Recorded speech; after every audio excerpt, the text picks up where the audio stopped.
And we are live. Welcome to Tonight in America with your host, Dontarius Jones. We have an exciting show tonight for everyone. Good to be back on a Monday. So, how's everyone doing? Hope everyone enjoyed last night's stream. Yeah, we had a little bit of a technical difficulties. As you can see, I'm back in the suit this week with the tie and everything. Don't make fun of my little small little hole that I made. I'm still getting used to doing this stuff. But anyways, we have two big things we're reacting to tonight. First thing, we're going to continue the Jubilee debate that I started yesterday. The one capitalist versus 20 anti-capitalists tonight. Feature Patrick Bet-David. And then we're also going to cover the news about Trump's supposed death. Now, of course, it's a hoax, whatever. But we're going to touch up on that a little bit tonight. So I want to welcome everyone into the stream tonight. I know I was supposed to start this at 8 o'clock and I'm a little late, but hey, better late than sorry. But the stream's here now. We're here now. I fixed everything, of course. I had to do a couple of settings earlier. I was supposed to react to this Jubilee debate by itself earlier, and I was having a lot of technical difficulties. I was having too much drop frames, whatever, and it took me a minute to get it fixed. Again, I'm doing everything by myself. So we're gonna dive right on into everything. Let me pull up. All right. So I'm going to play this video right quick. I have to step away. I have to make a phone call right quick. For society, I do think that we should work with the state to instill these reforms and then eventually erode capitalism. But unfortunately, socialism has had hundreds of years in terms of to produce results, and it hasn't worked. Do you know why it doesn't work, though? It's been sabotaged. It's been sabotaged, or it's because it forces people to do something they don't want to do? Does capitalism not do the same? No, capitalism gives you There's 7 million people in this country who have to work multiple jobs just to get by. I have to work multiple jobs for a season. They're forced to do that because either they do that or they starve. So if the options are to work or to starve, that's not freedom, that's economic coercion. Respectfully, if you do that for a period of your life, I understand it. If you're doing that for 30 years, you're doing something wrong. You shouldn't be working multiple jobs for the rest of your life. So, first of all, I'm not going to argue with this moral argument. I think that people who live in poverty, especially when we look at how many people live in poverty in this country, and also...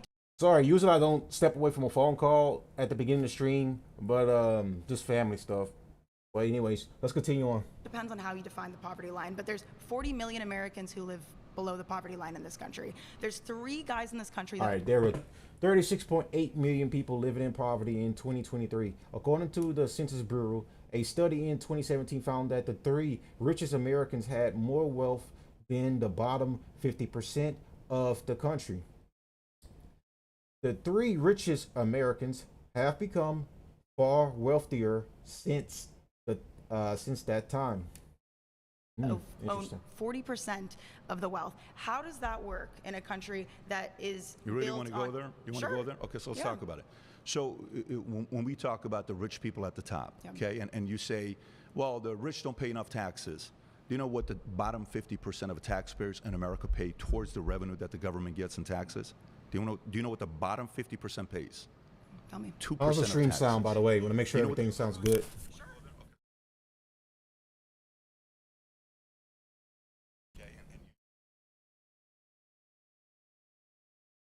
All right. Stream sounds very good. Just want to make sure everything's good. The audio's good. The quality looks good. No drop frames right now, so we're going to continue on. W stream so far. The top 1% pays. There's been several years. Do you know what the top 1%? Do you know? Nothing No, in hang on a federal second. taxes. This is from the IRS. I'm not writing a blog from Huffington Post. This is not Daily Beast. I'm telling you the story.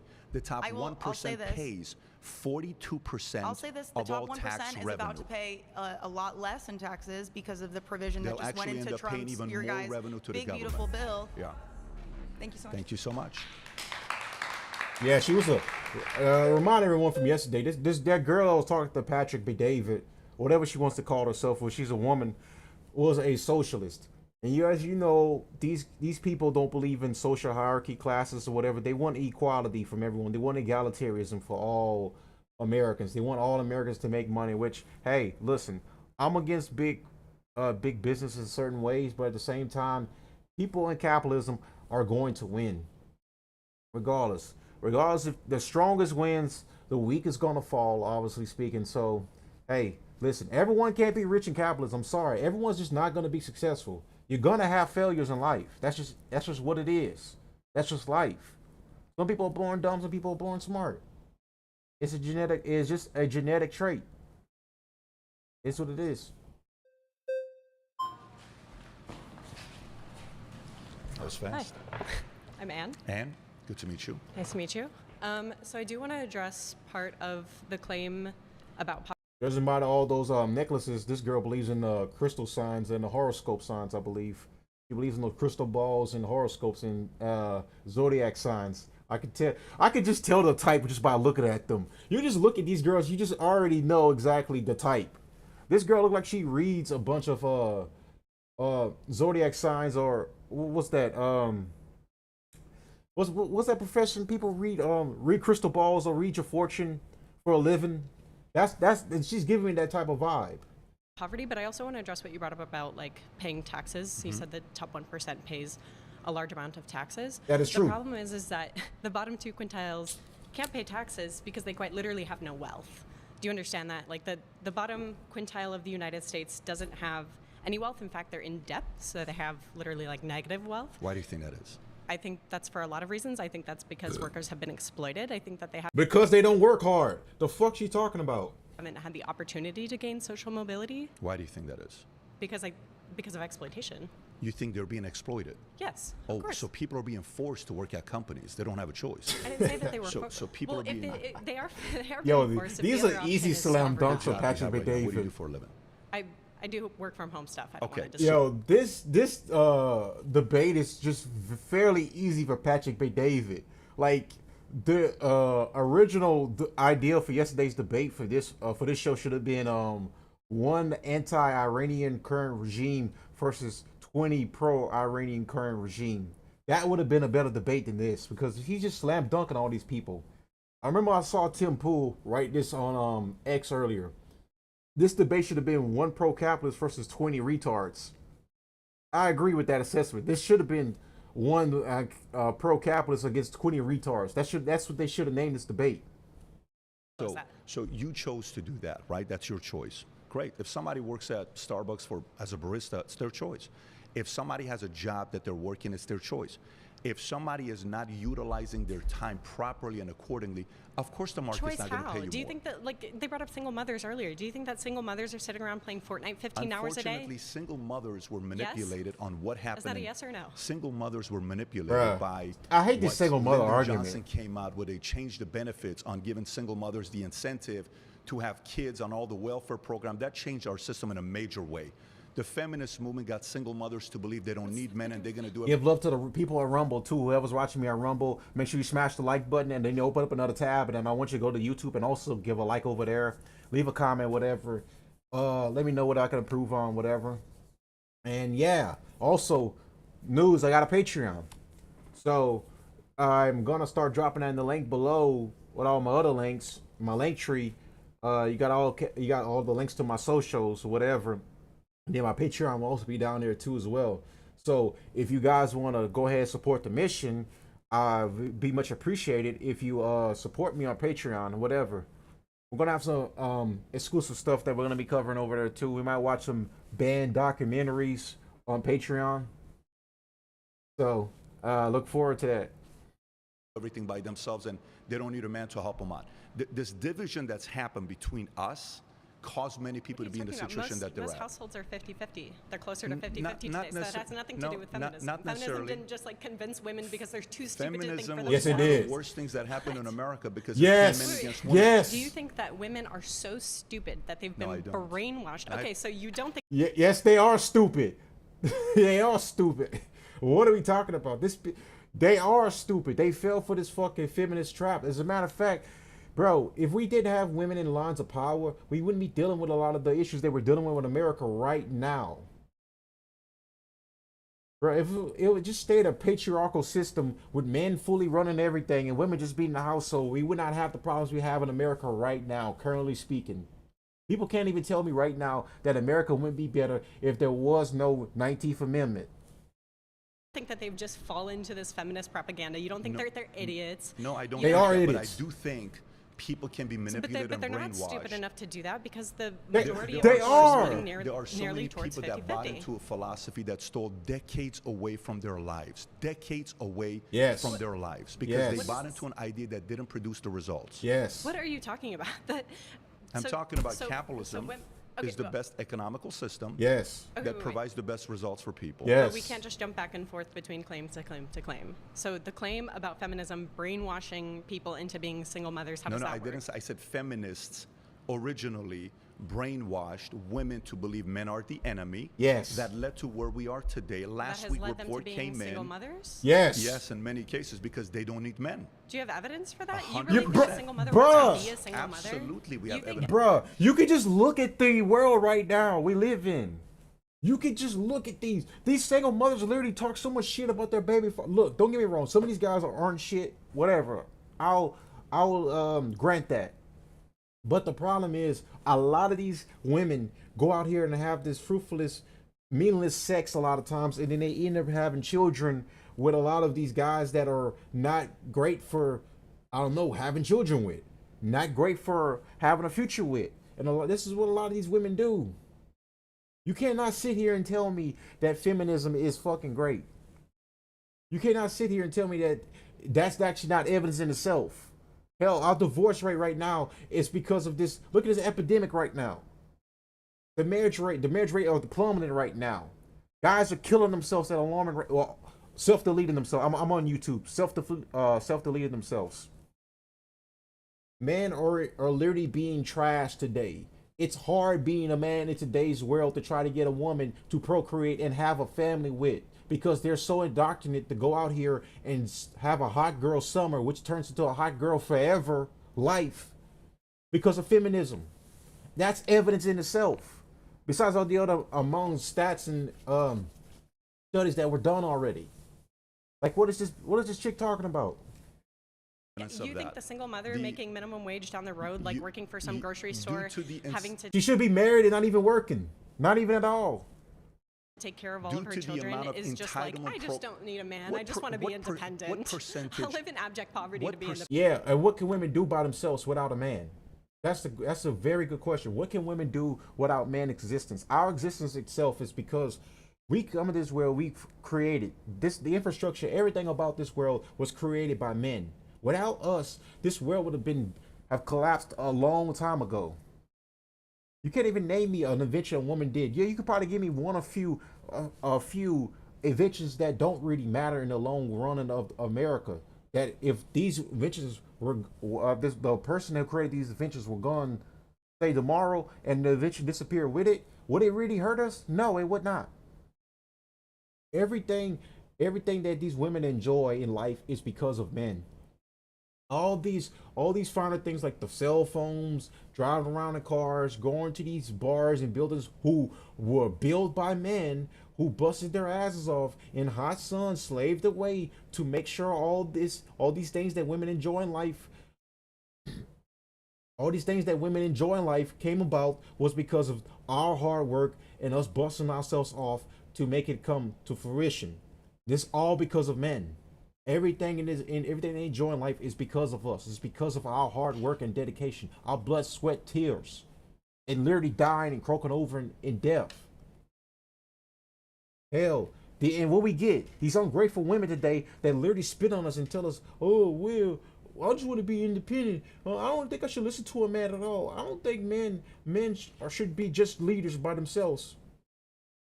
Name me one woman dictator in history that was successful compared to all the other patriarchal systems that were successful that were run by men. There are none. You know something funny? As much as these feminists like to argue, say if women were in power, they would be far better leaders than men. You know something funny? There was a study. There were compilations of studies that were matched together, and they found the matriarchal societies. They did find women leaders in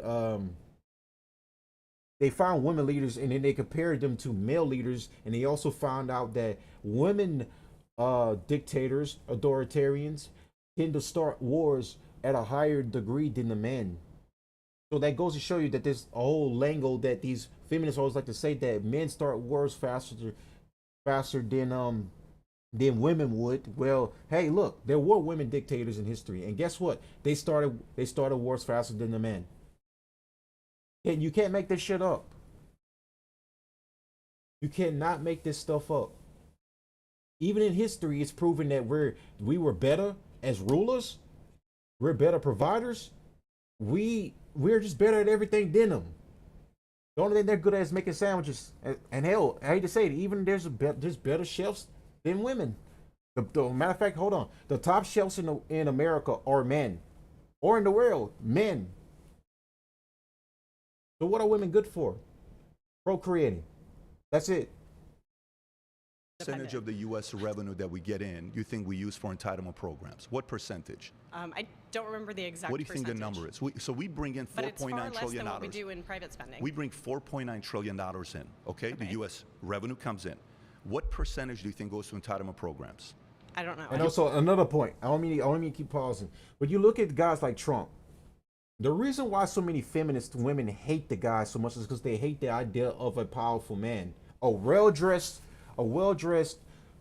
stud like Trump who walks around, carries himself in a certain way. He carries himself like a dictator. He carries himself like a powerful man. Even though Trump's not really a dictator, he's just the president of the United States. Even though it would be badass if he was, the point of the matter is, this is what these feminists fear. They fear that type of man. They fear a man with power. This is why you hear all the time, like, especially in the Diddy case. What I always hear for these women that were always on these women's side, always on Cassie's side, and say that, oh, well, he was just a powerful man. He was just a man with power. And like, men with power always do evil stuff. Like, women in power did never do evil stuff in history. I mean, hello, Cleopatra, for example. It's crazy to me. Like, men are always demonized by women, but they can't be at fault for nothing. Then why were they given rights? It doesn't make a lot of sense to me on face value. How is it that we are demonized for X, Y, and Z, but they can't be demonized for not even one thing? They can't be held accountable for one thing. If that's the case, then why do they have rights? You got to really ask yourself that question. Yeah, what do you think is a reasonable number? Well, what you're calling entitlement programs, I'm actually not sure what you mean by that. I'm talking about Social Security. I'm talking about so social Section welfare. 8. I'm talking about any of these. It's much less than other OECD countries. What percentage do you think it is? I don't remember the exact percentage, but it's much less than other what do you OECD think countries. It is? You think it's 10%, we are far behind. 20%, 30%? What do you think the number is? No, but it's relatively low compared to other OECD countries. What do you think it is? Can you guess the number? I don't remember the number off the top of my head. I've already said that. 68%. How much more entitlement? 68%. Can we fact check that? You can fact check that. Okay. Please do so. Please. 68% goes to entitlement programs. Of our federal budget. All right. Fact check. In 2024, 60% of federal spending went toward entitlements, including Social Security and Medicare and federal pensions. The government spent $4.1 trillion on these programs and brought in $4.9 trillion in revenue, totaling 83%. Bruh, this really is just one pro-capitalist versus 20 retards at this point. This really should have been the name of the debate. No, it's crazy. Of the revenue that comes in, 68%. So the capita GDP. Not GDP. You're confusing the two different things here. Actual tax revenue that we get. Okay, so tax revenue. 68% of it goes towards entitlement programs. 68%. I'm surprised she lasted this long. Surprised she lasted this long. Bruh, these people are insufferable. How are you? Good. Grace? This girl brought a notebook? Yes, Grace. Good to meet Hi. I want to say that I think it's pretty comical that an elite such as yourself has the goal to tell us average Americans who's in poverty and who's not. A lot of I times, was an average American. You're I not was a guy that was in poverty. Why do I feel like this girl has her OnlyFans? Like, why do I feel like she has an OnlyFans? Like, you just look at the girls now and just tell who has an OnlyFans and who doesn't have an OnlyFans. You could just, like, look at them and tell. Like, the big lips, the cleavage a little bit, even though it's not showing still. Like, I could just look at this girl and tell she's, like, has an OnlyFans. It look like she sells it for, like, what? She has, like, a discount going on right now, an annual discount for her 20 or 80 guys that buys her shit content. Crazy. You're not anymore. And you can also you're change. very, You can also change. anyways, Do you believe you're you can talking change? down. A lot of times that the market for poverty is actually very low. So a lot of times like $2 a day is the line for how they measure poverty. $2.15, yeah. And that's ridiculous. So if I make $5 a day, I'm not in poverty. But that's because it's around the world, actually not live. in I can America. pay the rent. Sure. But we're talking about this country, right? We're not talking about around the world. I've noticed that you like to do that. You like to like skirt from America and talk about other countries I've been to try to make it look like we're better, but we're actually getting America's the greatest worse. country in the world. Anyways, it's the greatest country. Hands down, it's not We even are at the close. highest that we've ever been with homelessness since we started collecting Why is data. that? Ask you, are you from Because California? we haven't had a Are pay you raise from since California? 2009. Do you live Our here? minimum wage nationally is $7.25. Okay. And you wonder why we have the highest poverty rate. You think that capitalism's winning? Can you survive? Would you like to live off $7.25 I used an to hour? work for $4.25 at Haagen-Dazs. Right. Then I And that went was and a worked very at different time. Burger King for $4.75. And how much do you make Then now? I make millions today. Then Right, I and worked that's at why Bob's you like Big capitalism, Boy. because we're not all making but that. But And the that's my difference point. is, but A the difference millionaire is between critiquing the people in poverty the difference, and saying my you should hope, work harder. You should work. You know, my you can hope, be me. my We can't hope, all be it. My hope is that you believe you can change and improve. That you believe you can upgrade yourself. That's my It's belief. very, you know what? That's what rich people like you want to keep telling us. But you yeah, can be the just like difference- me. Do you want to be like me? If you work hard enough, I'm not you can saying be like that. me. I It's don't. not very realistic. It's actually you wouldn't be able to be like me because You're you wouldn't work talking that down to hard. people like Would you work us. that hard? You don't. Would you? I'm not going to tell you. I don't have Would- to answer would you- that. if you I don't don't choose have to measure my I don't have to measure my work ethic to be worthy. You don't have to. Then you can't be upset for others who do so. You I can't can't be upset. for people who are No, struggling. because they work and that's harder what's wrong than with you. capitalism, because But you go back think to the that homelessness. You have to work so hard. Do you live in the state of California? I do. Okay, you said homelessness. Yes. What do you think about your Governor Newsom?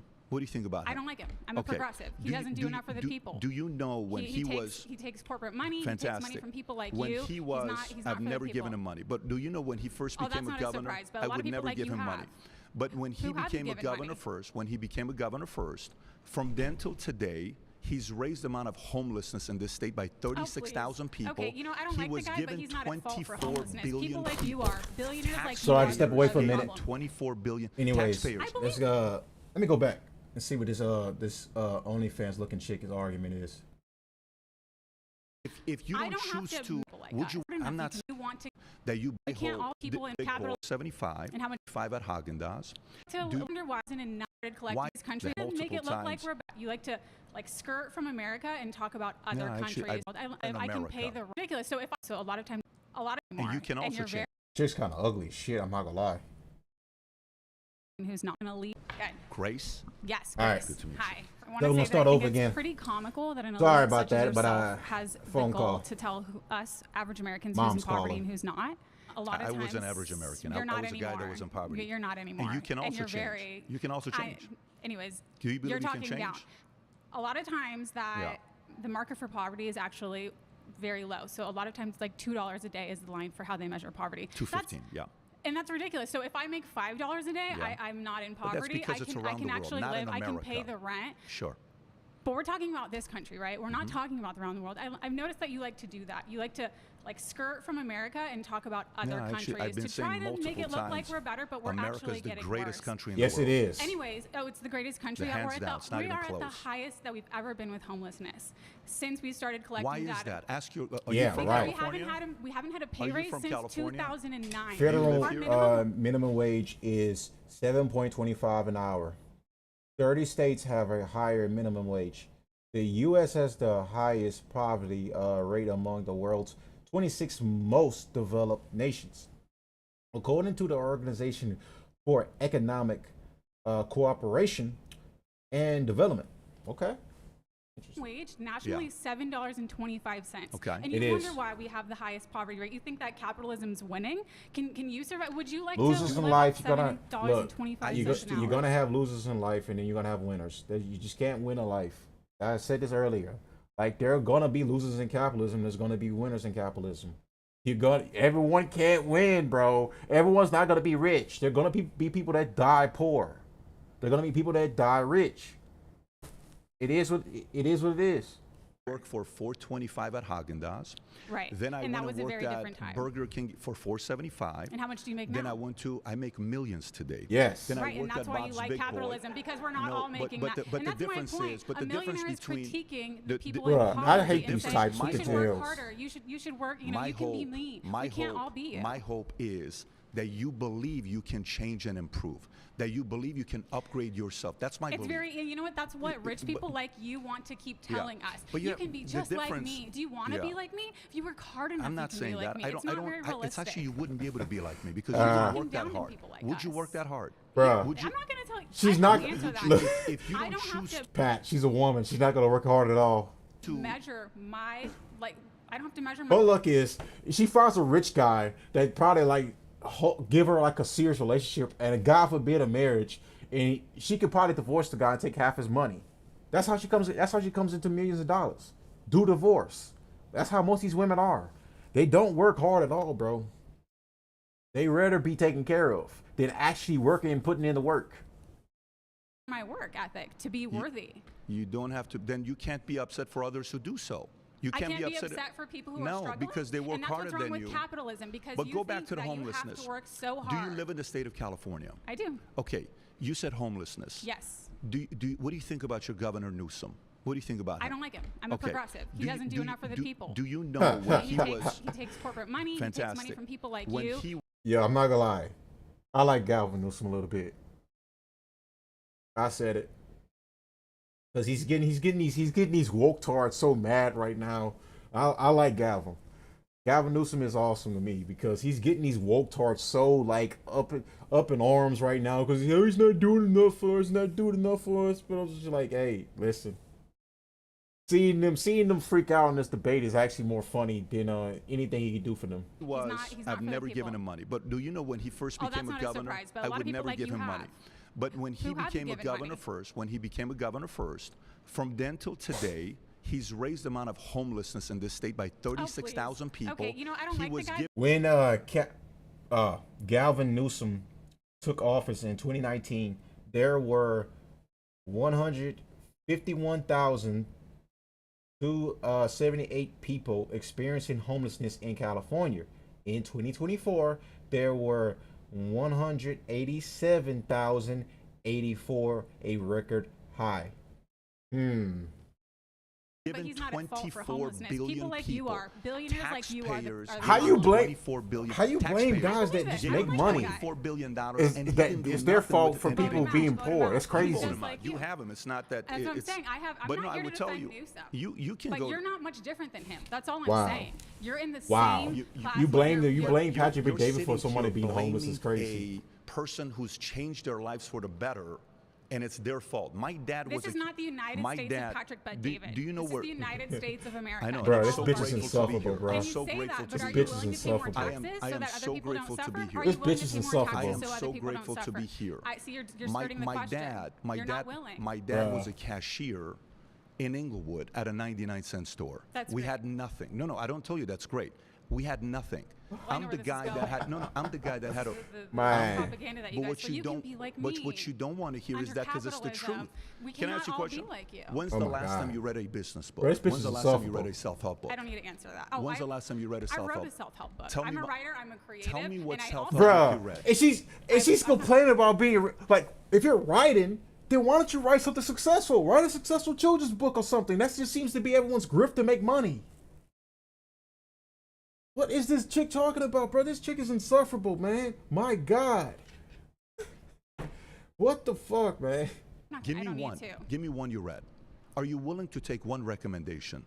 No. You're not. Not for Then me. I can't help you. That's Wow. okay. I don't need your help. I didn't Wow. need your help. Great. I You've came been here to flagged debate. out. This is 20 Awesome. retards, bro. Fuck 20 anti-capitalists. They're 20 retards. This is insufferable. This is insufferable. How's it going, man? What's your name? Might react to some police shootings later too as well. Armin. Armin? Yep, Armin Crow. When you said capitalism is the best form of economic organization the world has ever seen, it made me think of a very particular picture from history. So I don't know if you know this, it's a little history lesson. In 1900, King Leopold II of Belgium determined that the entire land of the Democratic Republic of the Congo was his personal property. And within 10 years, capitalists came out, they exploited all the land, extracted trillions of dollars of resources. 15 million Congolese died. For reference, the Holocaust killed 6 million people. And the most famous picture from that time in history is a rubber worker staring at the disembodied hands of his 8-year-old daughter because he didn't hit his rubber quota.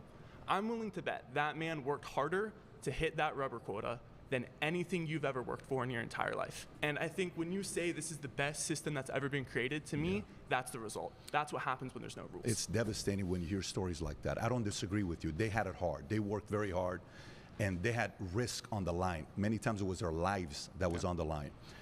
And you see that in many different places when you go back and study history. That's why today in America, that can't happen. In America, you have a choice to do what you want to do with your life. When we go back and look at those stories, we can go to see what communism did. How many lives were killed because of communism control? You don't need to go through that number. You hear the numbers between 60 to 100 million. We can go that route. But if you're talking about which provided the best economical system today, you judge it by how many want to go live somewhere that gives you that opportunity, and that is America. Do you know why kids can't work in America? Wait, hold on. What? I think he just completely missed the point of what Patrick just said. No one's going to live in other countries. Everyone's coming to live here. No one's going to live in Africa. Africans want to come live here, or any country in the African continent. I mean, no one's going to live in England or London. I mean, if you want to, but there's no free speech there. No one's going to live in Canada. It's a shithole. No one's definitely going to live in Mexico. That place is a war zone. Everyone's coming to live here. Everyone wants to come to America. No one is coming. No one's dying to go live in Mexico unless you're literally on wrong for the law or something like that. No one is going to live in none of these other countries besides America, because you know why? Because we are number one. We are the country. We're the top country. After post-World War II, we became the top hegemon of the world. We are the top dogs. When people look at us, we are America. It's like prison, okay? Worst analogy I have to use, but I use it. Okay, you walk into prison, obviously the biggest dog is around the prison. And who's the biggest dog in the prison? America. America, and all the bitches that are around following America, because they only take advice from the strongest. And who's the strongest? America's the strongest. You know why? Because we are the greatest country on the planet with the best military. Well, military equipment wise, soldiers wise, debatable. But anyways, why kids can't work in America? Why there's child labor laws. Yeah, because of child labor laws. It was labor unions. They were getting shot at by police officers to fight for the weekend, to fight for the 40-hour work week. Yeah. Another good example is the 1908 mill children's strike. It was thousands of kids who were working 80-hour work weeks striking so they would only have to work 50 a week. That's what happens when there's no rules, right? And then the government had to come in and say, you can't employ children. So I think capitalism itself... We don't disagree here with that. I don't think we're sitting here talking about child labor. Are you hearing me talking about capitalism is the best system because it provides child labor in America? I'm saying that capitalism, there's no guardrails inherently. The government has to come in. People have to go and organize. And I think what you've seen for the past 50 years under neoliberal politics is that's slowly being chipped away. All of the good things of the New Deal, like Social Security, the 40-hour work week. I do think you need law and order, but also at times, you know, the amount of rules you put in place can prevent incentives. Right now, if you think about drones, warfare is changing, okay? And 70 to 80% of all drones that are being built today are being built by a company called DJI in China. Ukraine was building 1,000 drones a day at $500 and going and hitting $5 million equipment of Russia, destroying them. 68% of their attacks was from drones. When you come to America, look at us. We're at 1 to 2% at the top. Let me explain my point to you here. Part of it is overregulation. Overregulation, FAA laws, this laws, that law. So 500 startups that got into the drone business, they walked away because it's overregulation. Many cases, when you say, I want to put this rule in place, great. Another person, no, I want to go this much. No, I want to go this much. No, I want to go this much. It eventually gets to the point that it chokes the innovator, and that's also not good. I would disagree. I think regulation is the reason why there's no lead in our gas. You were talking about incentives. The only incentive that really matters to a good capitalist is profit. This guy definitely reminds me of somebody I know. Like, this guy definitely reminds me of someone I know. It is profitable to put lead in the gas, and it doesn't matter. This guy definitely reminds me of someone I know. It is profitable to put lead in the gas, and it doesn't matter One of my friends. if it lowers the IQs of kids living nearby by 15 points. Unfortunately, someone's convinced you at a young age that these capitalists are bad people. Well, then, that they're why terrible are they fighting human against? beings. Why are they fighting against taking lead out of their gas? Think about it this way. You know, the main thing. I don't know if you know Michael Burry's. You ever seen the movie Big Short? Yeah. You know, at the end of the movie where it says Michael Burry now is focused on water because he thinks water is the future gold or whatever he calls it, right? Sure. Okay. Go to the company that's Coca-Cola, that sells Coke, and how much criticism have you had over the years with Coke, right? Oh, I think Nestle's had a lot of criticism because they don't think water is a human right for the. That's a different conversation. If I may finish the point, one thing with Coca-Cola is the following. Do you know This guy even actually Coke made it to the got entire a point end of the that they debate. realized in order He actually for made it to the end Coca-Cola of to be the around debate. That's 50 crazy. years from now, 100 years This from guy now, out of all they ones. went and invested billions of dollars to He seems fix like he's the ready to water learn, though. issue around the world. They're trying to get cleaner water. Capitalists eventually get forced to take care of the person because having lead in the water is just not a good policy long term. Okay. Surrounded is now a podcast, available wherever you listen.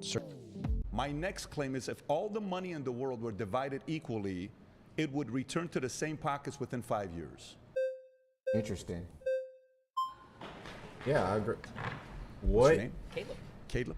Yeah. So you just What said in the mental illness is this? What the fuck, bro? Bro. My fucking eyes, man. Fucking eyes. that you are proposing if we divided all the wealth equally in like 5 years. How would you propose we divide the wealth in that way? In this thought experiment, again, Right. if we're going to give it a serious Right. look, I want to understand how would you propose that happen? I hope you realize this is just a question we're asking everybody, right? But if you take all the wealth, which is around $500 trillion, California is a weird place. I'm just saying this right now. California is definitely a weird place. These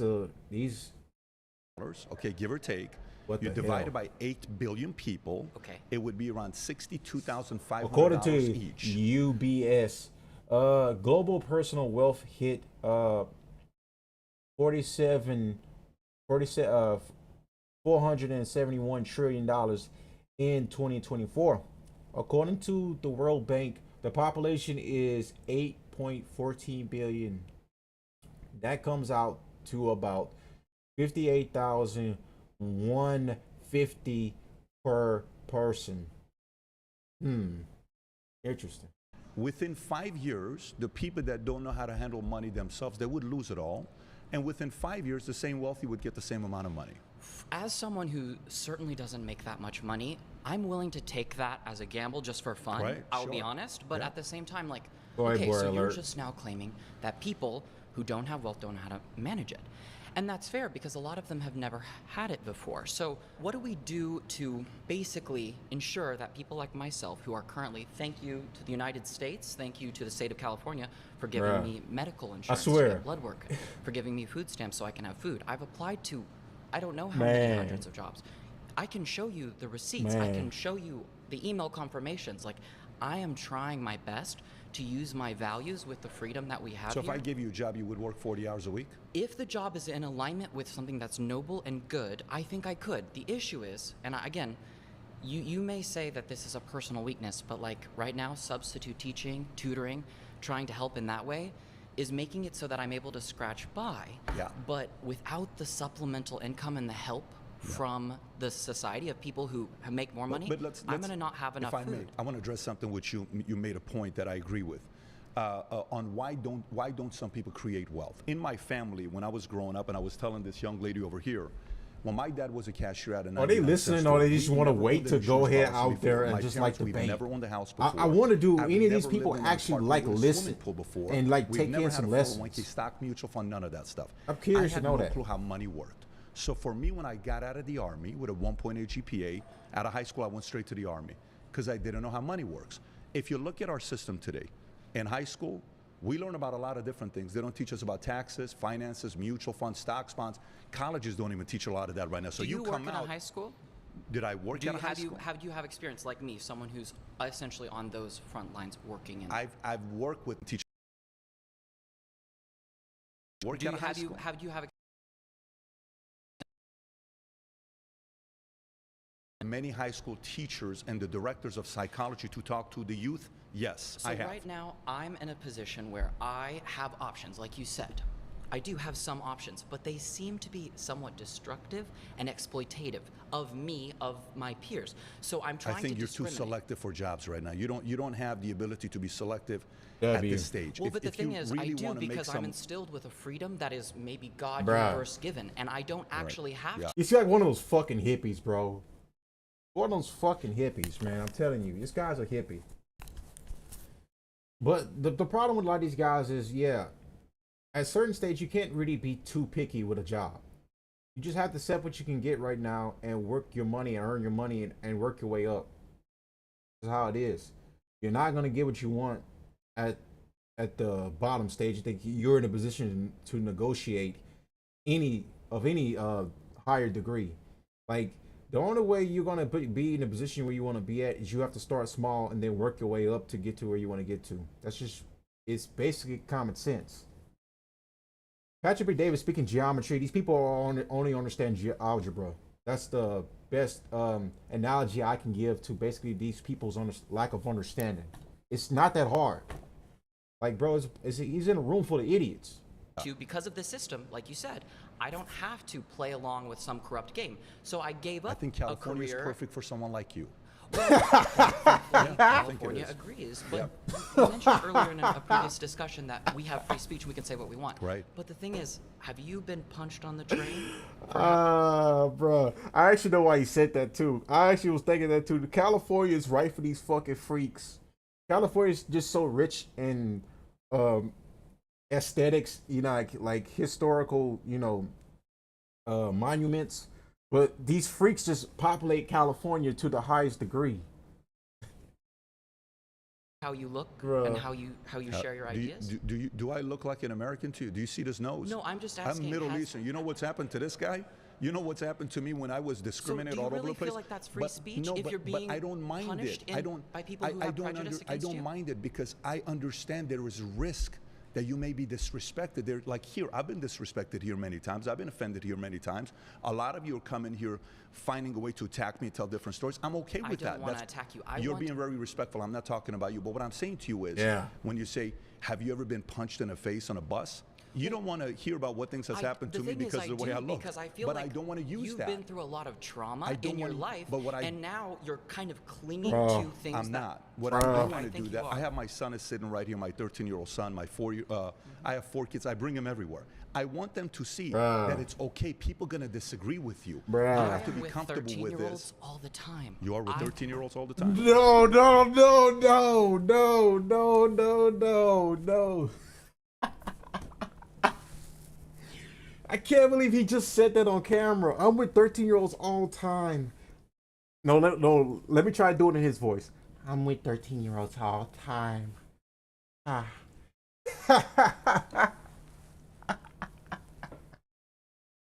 What the fuck?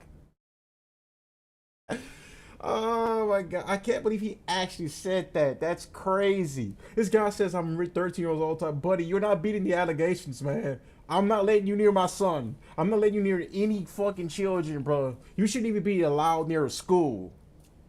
If I had it my way, these people wouldn't even be near children at all. Because of my job, because I'm a substitute teacher and a tutor. What the thing is, fuck, you man? can imply many different things, Got and it. that is your right. But what I'm saying is, right now, What the I fuck? care deeply. I wonder what the about comments are having saying a about this good guy. Experience. The So what is it- incentive that hold I on. feel is Let me see what the comments say anything about this guy.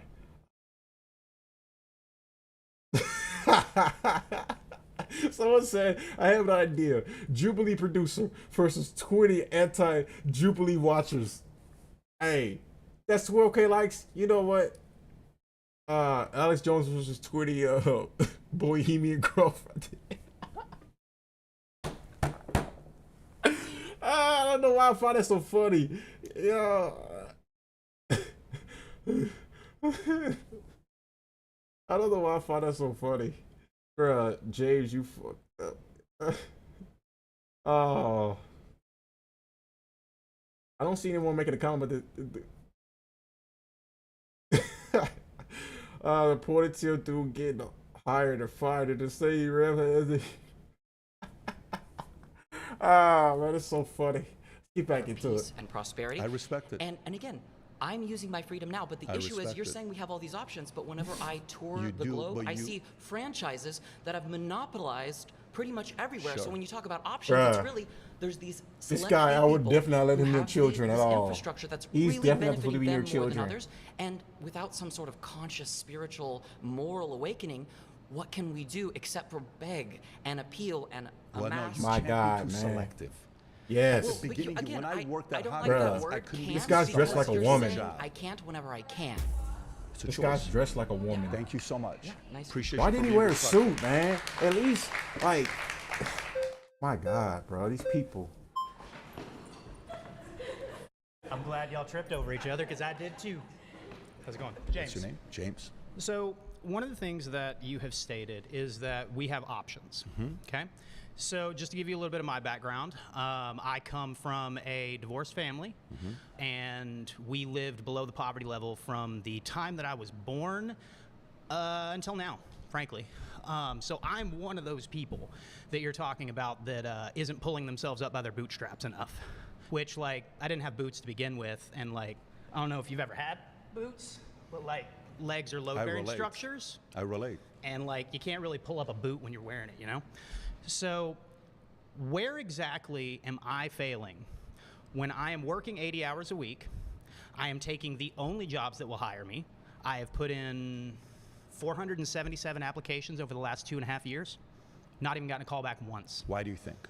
You tell me. You're No, no. you're a job creator. But I don't know your resume. You know your life better than I do. Why do you think you have not gotten a call back on 477? Because Because a lot I of do people not get have a degree. callbacks. Okay. Because I do not have a degree. I Because don't I could either. not afford one. Okay. I live in an area where the physical job market is very limiting. Where do you live? I live in rural Texas. Okay. So in that, like in the town that I grew up in, for instance, there are 8 jobs. Period. Does your family live there? Mom, dad, everybody's in that same city? Everybody was at one point. Okay. Most of them are dead now. Okay, sorry to hear. It is what it is. It's poverty. You know, we're kind of used to that on this side. Why do you feel like you're a victim? Why do you feel like you're a victim? Why do you feel like the way you speak, like, you know, you're the victim where all this happened to you? Because I exist and things happen to Well, why do you you, see and yourself as as a such, victim? things happen, and that's why I say that they happen You're to a me. good-looking guy. Why Thanks. do you think you're a victim? Why do you think you're somebody that's... I exist and things happen to Well, why do you, you see and yourself as as a such, victim? things happen, and that's why I say that they happen You're to a me. good-looking guy. Why Thanks. do you think you're a victim? Why do you think you're somebody that's got into a situation because it's not fair Balls, Pat. what happened to me? Let me Shit. Oh, it's back now. Okay. There's gonna be a frame drop, so ignore that. It happened and then came back, okay?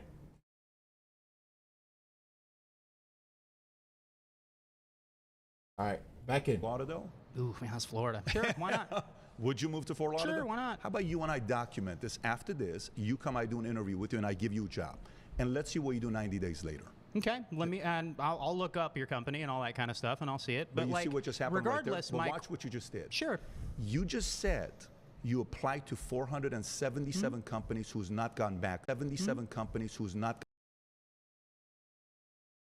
who's hiring aggressively just made an offer to you. Yes. You said you're willing to move. Then you said, I'll look at it. You became selective. I didn't You say I look at it contradicted if you'd let me yourself. finish my sentence. Go ahead. I want to hear it. I would like to look into your company to Yeah. see exactly what you guys do.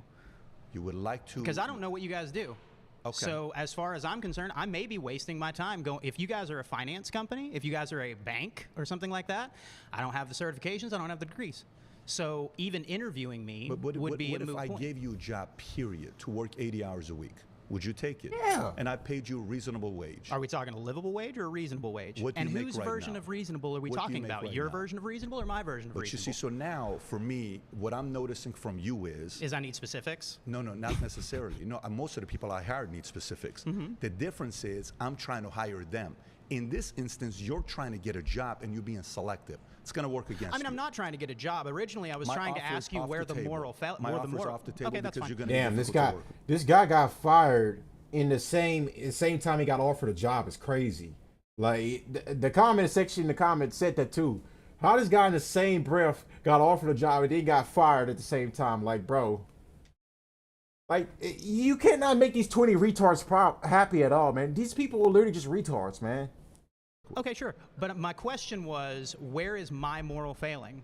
Like, where is it that you are saying that I am not working hard enough and I am not doing enough? I just enough? experienced it right now because the way you just handled this situation Got it. here So I should accept anything that somebody gives me at first blush if it is a guaranteed thing. No, not necessarily. I agreed to do your interview. I agreed to be interviewed by you, and you agreed to consider me for hiring. Yeah. So therefore, I am taking that opportunity. I've chosen to. But because I am asking you for specifics, your immediate reaction is that, oh, well, you're trying to be picky, when I'm not. Make sure the frames ain't dropped. All right. No drop frames right now, so good. I'm asking specifics. You could have simply I said I need to look up your company. That's all I said. You could have said is, I'm willing to have the interview. And I did. You would have had the interview. And I did. No, you said it depends. I said, don't yeah, know. sure. Let me look. Yeah, Let me sure. do all I this would other look into stuff. your company. That's all I said. I appreciate you. Thank you, James. Yeah, he gave that smirky attitude. Bro could have just said, hey, I would love to come work for you, Pat. Faye? Yeah. Opportunity of a lifetime. So how would you define socialism? Because I think you're kind of misunderstanding My God, what this anti-capitalist ideals look woman like. is, bro, what the hell is this woman, man? My God, bro. That is a devil. I don't know nothing about this Wednesday show or whatever. But when I think about Wednesday, I see girls that look like this. I guess they're trying to be like that Wednesday girl from the Addams Family, I believe. And this girl's way too hideous. Like, in the face, like, bro, my God. If God could take my eyesight right now, I will return it after I skip over her part. I would very much appreciate it. I think we are just trying to advocate for basic rights for our people in this country and across the world, of course. But I don't think it's necessarily about equal wealth disparity around the world. For most people that are anti-capitalist, I think it's more about just standard rights that are provided by the government. Standard rights that are provided by the government? Yeah. Okay, great. Yeah, so... Go a little bit deeper. So for you, when the claim here is, if the money in the world were divided equally, it will return to the same pockets within 5 years. Do you disagree? Yes. Tell me why you disagree. Yeah, so I disagree because I don't even think many people are trying to argue for that. People are not trying to argue for that? So, like, who are you arguing in this debate? What I'm trying to say... There's, like, a very select amount of people that are trying to argue for equal wealth disparity. Yeah. Most people are at least trying to at least advocate for wealth and... All right, I'm about to turn up the speed a little bit. Because all of these guys are coming in here just make these retarded claims. So I'm going to go up to 1.5 speed. At all for people that don't have access to healthcare right now, that don't have access to a good education right now, that don't have access to their basic needs like food. Do you think our system right now allows people to stay in those situations long term? They force them to stay in those situations long term. Okay, so part of me actually agrees with you, but why do you think they force them to stay in those situations long term? I think because they are trying to convince the working class that they don't have rights. I actually don't think that's what it is, although that's fair to your point here. What's the chances that any of you here voted for Donald Trump in 2024? Exactly, right? What is the chances that all of you here can't stand the phrase MAGA, Donald Trump, any of that stuff? Is that a fair assessment? Fair, okay. Yeah, so what's your point? Think about it this way. So maybe you're right that the Democratic Party that's been earning your vote for a long time wants to keep you there because they'll have your vote for the rest of your life. They have never earned my vote. Who did you vote for in 2024? In 24, I voted for the socialist candidate. Who was that? Claudia de la Cruz, I believe. Who did you vote for in 2020? What? I was actually not able to vote. I was in a hospital. Oh, I'm so sorry. Yes, because of results of capitalism. Tell me more. Yeah, so I didn't have access to proper health care or even access to a proper job that would sustain me as a disabled person. Are you comfortable being specific on what happened? I guess so. I mean, I'm also mentally ill, so that was something I had to deal with. But I'm mainly mentally ill because I am disabled in a capitalist country. Tell me more about mentally ill. Who qualified you as somebody that's mentally ill? Me and my doctor team. Who convinced you that you're mentally ill? Me and my doctor team. What's the specific category of mental illness? Is there one? You know why I asked this question? Let me explain why I asked this question. So I don't even like the psychological industry. I don't really stand for like Sigmund Freudian politics or anything like that. So if you're going to debate the ethics of psychology. I'm not. Where I'm going with this is going back to the same thing with if the money were to divide it equally, it'll end up being worked out within 5 years. My trouble is, in many cases, somebody you and I look up to will say something to us that we choose to believe for the rest of our lives.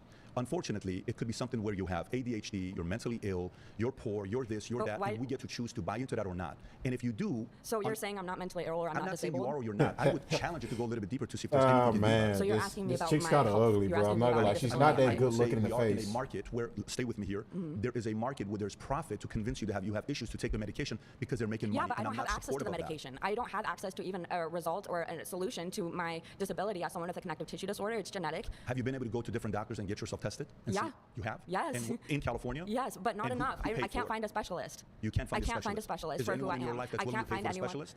Well, they could, or they would if they had money. Anybody But yeah. Would you be okay if I pay for a specialist for you to go see? Yeah. Would you take money from a capitalist to help you go see a specialist? I mean, yeah, sure. Why I'm not? going to have you go see two. Do you live in California? Yeah. I'm going to have you go see two specialists. But would you also be open to seeing somebody else I choose as a psychologist that may... No. You're not. No. So you simply- choose as a psychologist. I You're would- choosing who gets to determine No, what my what mental I- health looks what I- like. what I- No. Okay. Bruh. I wish you nothing but the best. Yeah. Wow, man. All right, thanks for talking. Retard, bro. I fucked up. She has been in the hospital, but like, bruh. How you doing? What's your name? Seth. Seth, good to meet you. He had I the think your greatest claim kind of opportunity doesn't make any right sense there. because it would not inherently be a capitalist society you're describing. Because I'm surprised nobody's really addressed this issue. We haven't even defined what socialism is. Capitalism is a system in which all businesses are funded by millionaires and billionaires, investor classes. If this society everybody had the same amount of money, I don't really know how the All money. right. 99.9% of businesses in the U.S. qualify as a small business. According to Forbes, according to J.P. Morgan Chase, the median net worth of self-employed families were $380,000 in 2019. Would be generated up and down. I don't know. In this theoretical, it sounds more like an anarchist society, which would make more sense. You know, to me. we're using this as a hypothetical. Yeah, so I want to make sure I qualify my that point we're not. being, we haven't even described what capitalism is. But stay on this point. This is the most well-dressed anarchist. I don't know if he said. What did he say?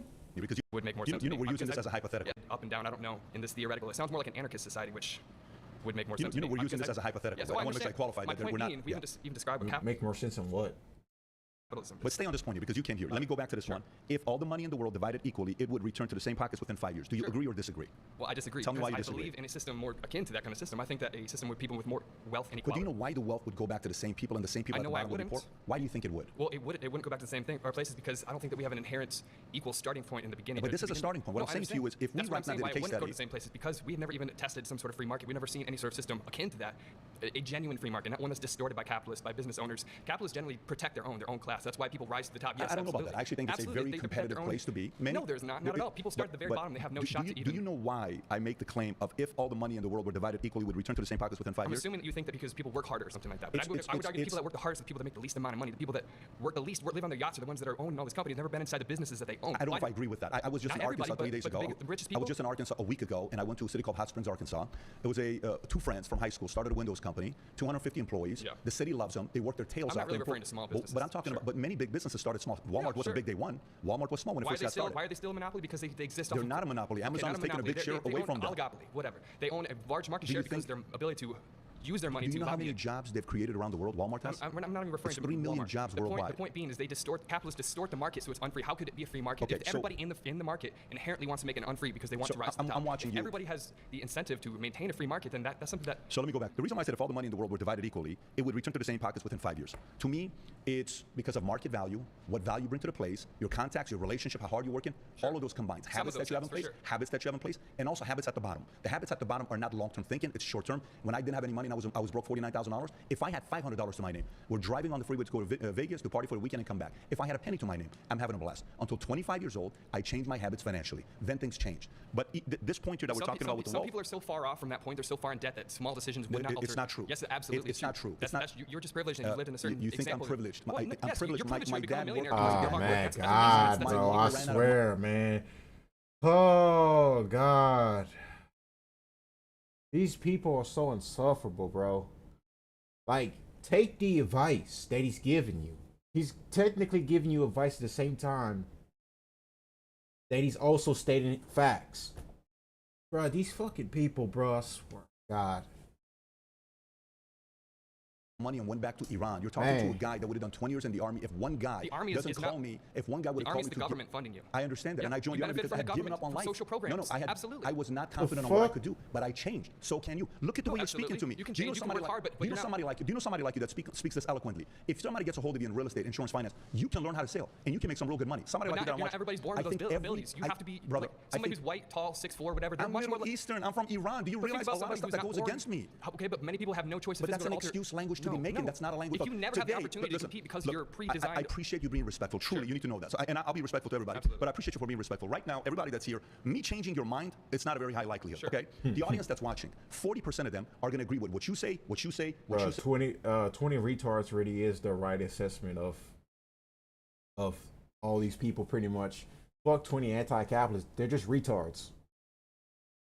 If I can literally sum it up, yeah, they are retards. What you say, and they hate me. 40% of the audience is going to agree with me. 20% of the audience is in the middle saying, I don't know, man, what do you think I should do? Should I feel like a victim or should I not make excuses? Or what is that guy saying? Or should I do this? Or should I sympathize? The 20% that's watching this, that has a fighting chance, I'm hoping they realize they can do something about their lives. We're not going to be able to solve 100% of people's problems, unfortunately. I don't think people should keel over, but that doesn't mean most people have an equal competitive advantage to some. I think shut up already, man. I think everybody listening to her present, listening to her present, she's got fire in her belly. Everybody here has got a gift. Every single person here has got a gift. Whether they choose to use it in a way to help them advance in life, that's not my fault. Not everybody can afford to increase their market value. You can. No, not everybody. Damn, this whiny bitch actually lasted the whole debate. It's crazy.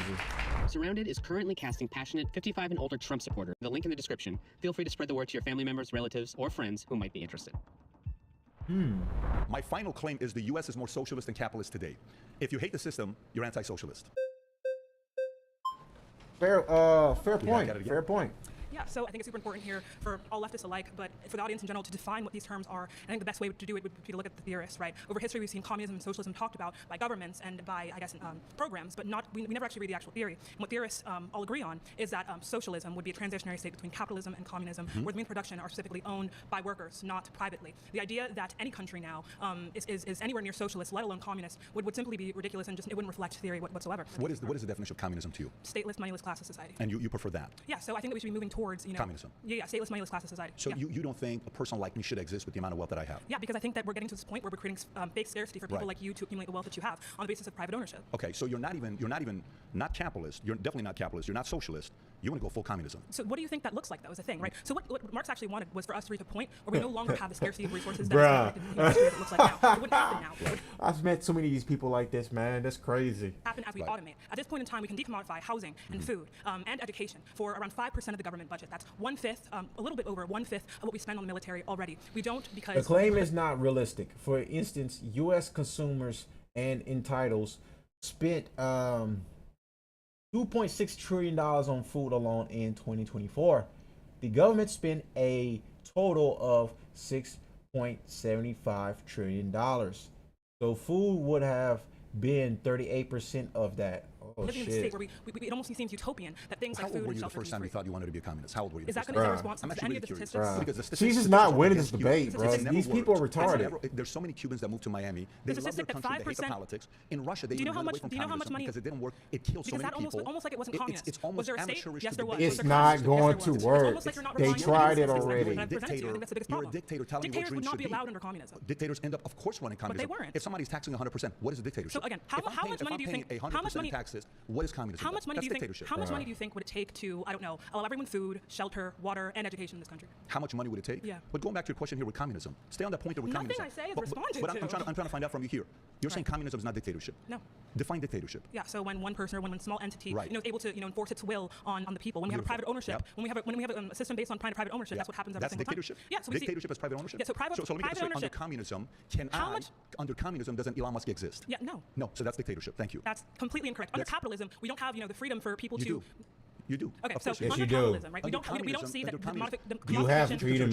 Bro, communism, you have no freedom. Or water or education when we can with 5% of the budget. Why don't we see that? Would you consider China communism? Why haven't you answered any of my questions? Would you consider Why haven't you responded to any of my statistics? Would you consider China communism? It's almost like we're not having a conversation and you're talking at me. We have an argument that's been proven that it's not working. It's almost like I just gave you a definition of communism for you to critique and you haven't been able to. If it's such a great system, why are other nations not? It hasn't happened yet because we've never been at a point for it to happen. Because we've not found a noble person that can do it the right way. That's not a dictator. If you were to read the plain text of Marx, we would see that he wanted. I've read Communist Manifesto. I promise you, if you have, you would have said that capitalism today is socialist. Have you read Wealth of Nations? I've read Del Capital. I've read Communist Manifesto as well, Engel Collective Works, etc. What do you think? If you think that communism is in any way us having wages or us having privatized music production, you don't know what it is. You choose my dreams, and I refuse to do that. Who are you don't arguing get to dictate my Where did you dreams. get that from? What do you mean? Yeah, she's stupid. She's too stupid, bro. She's too stupid. Not one single point even being made. Hell, the fact check actually debunked her. Doing pretty good. So I need to pick your brain a little bit. You're saying U.S. is largely socialist. I want to focus on the word largely. So why do you believe it is largely socialist? Because 68% or so of the money that we take in goes towards entitlement programs. So I think one of the things that is going to be major to me, it's like Zena was touching on earlier, is going to be the fact that socialism is a big part of it is going to be workers owning the means of production. When we have President Biden, for example, telling that the railroad strikers... I can't ever take a guy serious with painting nails. I can't take a guy serious like that. Nor can I take the other doofus earlier with the dress. Going to be illegal for them to strike. I don't see that as much of a workplace democracy. Did you have a question, or you're just saying the fact that you don't agree with President Biden and what he said? I'm just saying a core tenet of socialism is the workers owning the means of production. The workers currently do not own the means of production. So why do you believe it is largely socialist? So you're saying the workers should own the means of production? That is correct. Okay, so to you, that's the definition of socialism. That is a core tenet of it. What else would you define as socialism? I'm curious. There's a lot of different things, like Zena was touching on as well. Moneyless, stateless class of society, but I think more important than not, workers owning the means of production and workplace democracy. Are you more socialist? They're the same term, man. Mark uses them interchangeably. The only difference I would put is because where I see in America, I think we are extremely getting close to being a socialistic nation with the amount of taxes that we have in place right now. That's great. But at least under communism, I can't survive. I would prefer us staying at the 10% tax rate. I think we're paying way too much taxes. Why would you not be able to survive? I wouldn't be able to pursue my dreams that I have in place under communism. My mother's family, they were part of the Two-Day Party. The Two-Day Party in Iran was a communist party. They had escaped Armenia and Russia and came down to Iran, and they pursued communism. I grew up in a family where everything was about the rich are greedy, the rich people are bad, the rich people are this, and the rich people are that. My dad's side, they were imperialist. My dad's side, they said poor people are lazy. So one side, rich people are greedy. The other side, poor people are lazy. Who's right? I would say that neither are right, of course. I would say both are right and wrong, is what I would say. Both are right. And wrong. Both are right and wrong. Because I do believe there are extremely greedy rich people. And I do believe there are extremely lazy poor people. But I also believe there's a lot of hardworking poor people that are working, but they haven't found a way to get out of it. I agree with that as well. So that's actually a major point right there. They're not able to get out of it. You can get out of it. You could actually get out of it. But you just said they're not able to. No, because they're choosing not to. I just made an offer for a book recommendation here, so I'm not interested. If I sit there and somebody's giving you feedback and saying, what about if you think about finding ways to improve your life? Then I'll check it out. Read the book? Sure, why not? I'll give you a handful of them. We'll talk about this after after this. Yeah, of course. The point I'm trying to make to you is if you can exist under a capitalistic society, and I can exist under a capitalistic society. The soy boy is actually, I think he's trying to actually learn. I give him credit. He's actually probably trying to learn because all these other fucking people are not trying to do shit. So can she. But okay, we can both exist under a socialist society. Not under communistic and under socialism, the incentive would be bad. Think about it this way. The incentive is high under socialism. Oh, man.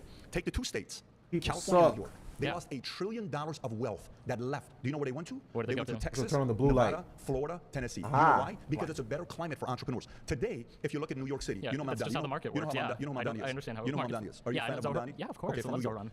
Zoran's up there saying he doesn't believe billionaires should exist. Correct. I hope he wins. I hope he wins. You know why? Because he says, I don't believe billionaires should exist, and he's going to be the mayor of a city that has the most billionaires in America, 123. I hope he wins so we can see what happens to New York when the billionaires leave. When they leave, here's who's going to pay the price. The people that are left behind who were taking advantage of the taxes that billionaires were paying. You think the government's going to change their budget expenditure? When there's a $30 minimum wage, I can't imagine that Middle America's going to take the biggest hit if billionaires leave. I agree. I agree with Zoran Mamdani about Israel, but that whole like socialist ideology, then saying billionaires shouldn't exist, and then he's gonna tax them to the absolute hell. Yeah, they really are probably gonna leave New York if he does win. Oh, you're back. How are you? Good to see you. But this is a spiritual ideology warfare right now we got going on. Besides just Zoran Mamdani, what he represents is more than just his socialist ideology. It's the fact that he's one of the ones that has a high chance of being mayor and being anti-Israel. That is important to really take in. A bit more. Okay. Firstly, I want to start by saying that the U.S. is not largely socialist because that's not what socialism is. Socialism is social or collective ownership by the workers or a community of the means of production, right? So we're talking about like city-run grocery stores, or we're talking about worker cooperatives, or even in some cases credit unions where a local community owns the bank that they take part in, right? That's what socialism is. Socialism is not when the government does stuff for you. It's not when they build roads. That happens under capitalist economies, that happens under socialist economies. But I'm also not sure you entirely know what capitalism is. And if it's okay, I'd like to ask a couple questions about your job. Sure. Because you're offering that. I know that you're valuetainment, right? You run a YouTube podcast. You also run PHP Agency, right? Yep.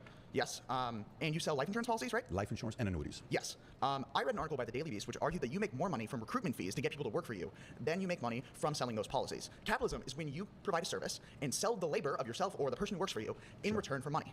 But you're not really doing that, right? You're selling being part of the company through recruitment fees. I'm not sure that's capitalism. How familiar are you with the insurance industry? Pretty familiar. Are you? Yes. You've been in the industry before? No, my grandfather was. Okay, so in the insurance industry, when you're in it, yes, you get paid yes. by selling life insurance policies, and you get paid by selling annuities. Yes. We built a distribution channel of a company right after I left Morgan Stanley and Transamerica. We started the insurance company. We grew it, helping middle-income families who didn't have another opportunity to create wealth for themselves. I just came back from our event in Vegas. Hold on, I'm Let not me sure say that's this to you. correct, though. It is though. It's not correct though, because where do you make more money I just came back from. We don't make money from recruiting. I read the Daily Beast article that did that. I also watched CoffeeZilla's. Bro, he read all. Bruh, he read a Daily Beast article. Like, look, I'm confused about how Pat makes his money too. But you really gonna trust like a hit piece article that's always been written about somebody? Like, bro, most of these people, especially like the Daily Beast, they're always writing hit piece articles about top political figures and stop rich people. They're always out to make a name for themselves. Like these type of journalist companies are always out to try to make a name for themselves. So I wouldn't even trust them wouldn't even trust them as the most trustworthy news organization at all. The employees of your company don't make any money. Here's a question for you. Bring up CoffeeZilla. Yeah. Daily Beast is a different story. Go to CoffeeZilla. Sure, of course. Do you think if I was worried about my business model, I would go on CoffeeZilla? What do you think? I think that it's not really capitalist. Hang on a second. Do you think if I was worried about my business model, I would go on CoffeeZilla? They were actually very strong when they came back after me. We had a 2-hour conversation. Yes. We finished it. It was good to go. We moved on. Their claims that only 1% or 2% make and nobody makes it in insurance, they're right. Most people don't make it in insurance. Just like most people who move to California don't make it in Hollywood. So I believe and the technical term for when you estate. make more money from getting people to be part of a company than from actually selling a service is called a multi-level marketing scheme. Do you think that that's a fair characterization of your company? Why not? Do you know what multi-level is? Yes, I know. It's where you make more money from. It's sort of like a pyramid scheme wherein you make more money from getting people to be part of it and selling them to be part of the company. This guy's got a bone to pick with Patrick Bay. A multi-level marketing company is more like an Amway, an Herbalife, a New Skin, those companies. But because it pays you. You are making more money from getting people to be part of your company than you are from making money from. Yeah, he's making business claims right now. by Daily Beast. By the way, do you know what quality of earnings is? Yes. What's the quality of earnings? Tell everybody what quality of earnings is. Go ahead. Fair point. The quality of earnings isn't that like the value that's produced from when you make the money, like how much from the labor that's produced, or am I wrong? What is quality of earnings? I gave you what I think the That's definition is. He didn't even know the definition. Quality of earnings is I sit there and I want to sell the business to you. Yeah. You make an offer of $250 million, okay? I tell you, this is my business, here's how much profit we make. You leave and you say, great, let's make a deal. I'll pay $250 million. We shake on it. Then you validate whether it is worth that or not by going and paying a big company a few $100,000 to check the quality. Okay, so same deal as like having someone look at the quality of the gold that you're going to buy. PwC came and they do a quality of earnings. Bros to say, is talking is this and company responding, really worth not this? even listening. They get to make a decision whether the company is truly doing what you or Daily Beast claims to do. The value comes from your brand. It comes from going on podcasts like that, even when they expose the business model, because you are not selling. Do you know what ended up happening? Don't make claims. Do you know what you're selling? Do you know what ended up happening? You know what you're selling, right? Do you know what ended up Do you happening? know what you're selling? The company You're selling your ended up personal Bro, this brand. guy's You're just selling the trying to idea. be Because when you're insufferable. offering people here jobs, right? You're saying that they would have to pay you money to get that. So in reality, you're trying to convince them to pay you money to be part of your company. Defaming. Be very careful defaming when you don't know the facts. You have a Be recruitment very fee. careful. No, be very You careful have a claiming. recruitment fee. Be very That's careful all. making that claim when you said people here have to pay to work at our company. It's Be recruitment very fee. careful. No, those are two different things. Guy's retarded. Hi. How are you? Good, how are you? Tatiana. Tatiana? Yeah, Oh, Tanya. shit. But yes. And your name's Patrick, right? It is. And I don't know Nico. a lot about you before That's coming in not bad, today. huh? But why do you use socialism and capitalism like in this instance? I've noticed a lot of people have defined the vast differences, but you're insisting that we're still like a more socialist like country. Why are you insisting So upon that's a that? fair question. So for me, there's different definitions you can have. Under communism, to me, it's 100% taxes, meaning I can't go create my own property. If I want to build a billion-dollar company, I can't do it under communism. Is that a fair assessment? Yes, I guess it is. It is. Okay. Yeah. So capitalism, I would ideally like to see taxes between 10 to 30% max. I'd like a flat tax, but somewhere between 10 to 30%, because I still do think there's certain things that the government needs to do. Military protection, certain things. Socialism to me is Man, guys are fucking ahead, bruh. Whew. All right, so we're about to be reacting. We're about to also switch over a little bit after he finishes up these last couple of debates. Pretty much about to go to the iron zone here. None of these other fucking idiots.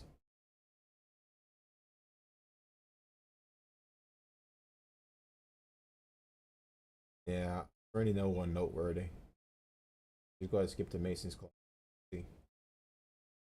Is America has never been reasonable conversation with you. You came up. It was 3 other people I was thinking about, and because you were fair and respectful, I chose you. So my claim is America has never been a meritocracy. Okay. Tell me why. So I think that when you see wealth disparity and the amount that it gives influences to certain individuals, specifically from a starting point, if we're looking at America like a race, and someone is starting 2 inches from the finish line and somebody starting a mile back, we would not say that this is a judgment of their merit. We'd say that this is a system that allows those with the most influence to continue to be successful. So is it about some of the people that got generational wealth have an advantage over others that didn't get it? Yeah, I'm not necessarily saying that that's a moral failure. I'm just saying when people claim that capitalism is a meritocracy, that's just factually inaccurate. And we shouldn't be allowed to lie here. Like we should try to be coming to a common consensus. So capitalism is not a meritocracy? No. So you mean to tell me nobody here can go out there and win if they wanted to at the highest level? No, I think that there's a probability that people can have social mobility or increase their economic conditions. It does not mean that everybody is able to. So No, some you're people could be right. a billionaire. No, These guys live on not the everybody's rock, able bro. to. I fully agree. Crazy. I can play baseball, but I'm probably not going to play Major League Baseball. I can spend money on a lottery ticket. Doesn't mean I'm guaranteed to win the lottery. I agree. So what's your point? I agree with you then. So my point is that America is not a meritocracy. You said that. No, you said it is a meritocracy. Anybody at what levels you can have success. To me in life, there's 3 different types of people. You got overachievers, you got achievers, you got underachievers. Let me unpack this for a second. We got 10 minutes. You can. Overachiever, achiever, underachiever. Okay. You can find a guy in school. We all remember the kid in school that was going. We're like, that kid's going to win in life, and he didn't. He was supposed to be an overachiever. He ended up being an underachiever. And there were kids in school that we looked at and said, that guy's not going to do anything with life. Dude, stay away from that guy. He ends up winning. He's an overachiever. So it's not about what you're, end up doing in your life. It's how close you reach to your capacity. The winning that That's you're talking about, choice. quote unquote, is wealth accumulation. Not necessarily wealth accumulation. It is. That's exactly what you said. If you end up, I have friends that make $120,000 a year. They have a good life. They're happily married, got 2 kids, and they chose to go live in a place like Victorville. They chose to go live in a different place. But to me, that is winning. They're contributing to society. I have a genuine question for you, Patrick. Please. Do you think that a nurse or a hedge fund manager offers more social utility? This is documented. 14 years ago, I made a video talking about the 10 most honorable professions, and a hedge fund manager wasn't on that list, but a nurse was. Wow. I believe what nurses do, when my father's at the hospital and I see how they attend to him, you have no idea how much respect I have for nurses. Right. It's a tough job. However, but I would say the hierarcy of what our society looks like does not prioritize that in the same way that you're saying But there's it a difference. So there's a difference. Do I think a nurse is more important to the market than a basketball player? Yes. But the market wants to watch a basketball player play, so they pay Steph Curry $60 million a year. We both agree that America's failing, right? Your last claim was about how America's socialist, and that's a bad thing. I assume that you're saying because of government intervention. Absolutely. So you think capitalism can exist without government intervention? I think you need law and order because there will be abuse if you don't have it. In our insurance company, when I was running the company, I had to make sure there was law and order in there. If you don't have certain compliance, abuse will come in. When abuse comes in, if it's a free for all. Are part of those laws like labor laws?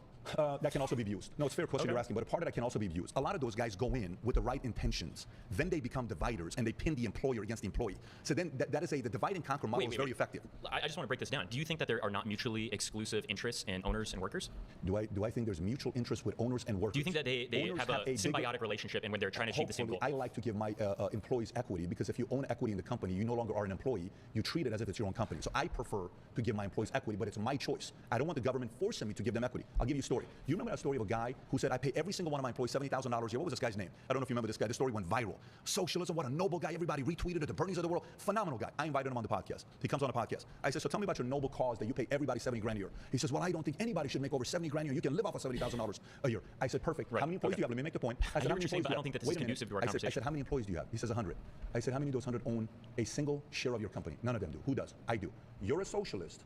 Claiming everybody should make that much money, but you're not giving equity? I'm not endorsing this particular person. I'd love to look into this, and maybe I'll watch the interview later. There's a lot of contradictions in socialism when it comes down to action. There are contradictions in the way that workers are trying to get as much wages as possible. Right. That's just guaranteed. I want to get the maximum amount for the labor that I put into it. A owner wants to do the exact opposite. It's not that they want to pay people what they deserve. They want to pay people what they can get away with. That's just virtually true. Yes, because what you say. I don't think that's the case. I don't think that's the case. No, you already agree that coercion exists in the system. You're just saying that socialism. You're saying that socialism is the government mandating owners to do it. But you're saying that markets do the exact same thing. You just said that the market price determines. Don't put words in my mouth. I like you. You're respectful. You're a nice guy. Don't put words in my mouth. Did you not say that markets determine market rates? I haven't.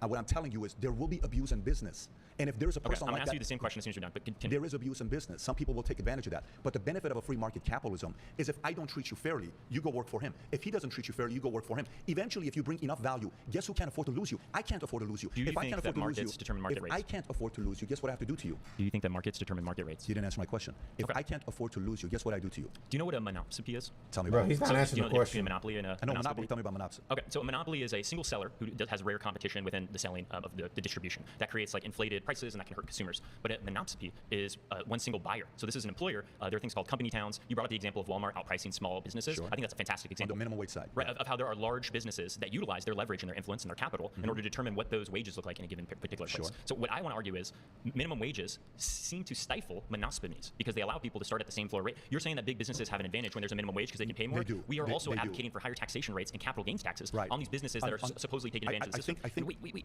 You can invest this in tax breaks for small businesses, for people that have less employees. Maybe you say that less than 5 employees, they have certain tax incentives, so they're not taxed at the same rate as these large conglomerates. But that does not mean that a minimum wage is a bad idea. Because like most people here said, you can't survive on less than $7 an hour in most places. You know what's the great thing about business?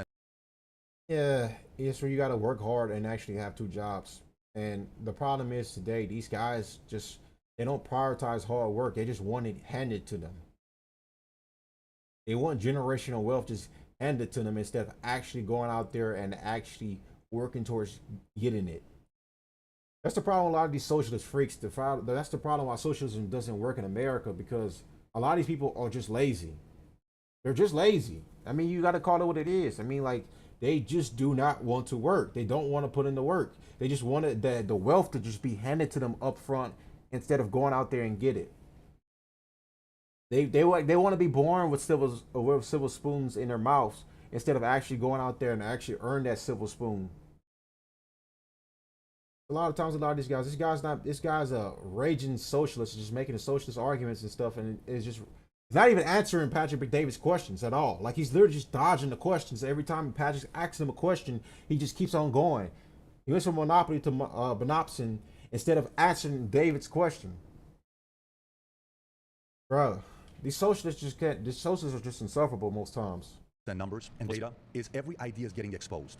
During COVID, all the policies that came out from the leftist side, they're all getting exposed today. Name two. Within time, everybody realizes what works and what doesn't work. Can you name those policies besides just saying that they failed? When states who chose kids to stay home instead of going to school. When is that a socialist policy? That is a control, because when a government is ran in a way that they're controlling. That's not socialism, my friend. Socialism is a form of control. Socialism is a workers' control of their own. Ultimate control. No, socialism is workers' control of their own workplace. Socialism is a form of control. Communism is the ultimate control. So you're using this rhetorical device as saying that capitalism equals freedom, socialism equals control. I want to be respectful to you, and I've given you a couple questions that you haven't answered yet. I'll answer any question. I want to go back to the question. He hasn't answered none of them. Using might be beneficial for a large media platform. It's not based in reality. If you bring value to me, and you're so effective to my company, if you get to a point that I don't give you a good salary and I don't give you equity, what's going to happen to you most likely? I'm going to try to start a union with my workplace, so that way we can collectively bargain on how to raise the floor for all of us. That's one of the options, but guess typically what ends up happening. What happens? They're busted? You leave and you go to a different company and they Are you saying the owners bust the union? Is that what you're saying? No, that's not what I'm saying. I'm not talking union. You're talking about a different candidate, different person. I think in some places they work. I told you earlier, in many cases they're divisive. We agree. You also mentioned Wealth of Nations. You like Adam Smith? I think a lot of his ideas, yes. Do you disagree, or do you also agree that landlords are parasites? I don't agree landlords are parasites. Adam Smith, even Wealth of Nations author, said that. He said that rent is... You're cherry picking. I don't think landlords are parasites. I think in many cases, when you think about what's happening with New York right now, this is why I'm telling you guys, I hope all of us reunite in 4 years and we have a conversation, and I hope Mamdani wins. I am hoping Mamdani wins because that case study is... Yeah, they're gonna... if he does win, it's a win for the anti-Israel crowd, but he's a socialist, and if he does win, New York is gonna go down, bro. Bruh. Get opened up, and all of you guys are going to see. Can we both agree that corporate Democrats are a stain on this country? Corporate Democrats. But that is also not the reason why the media is going after him. It's because of him not supporting Israel.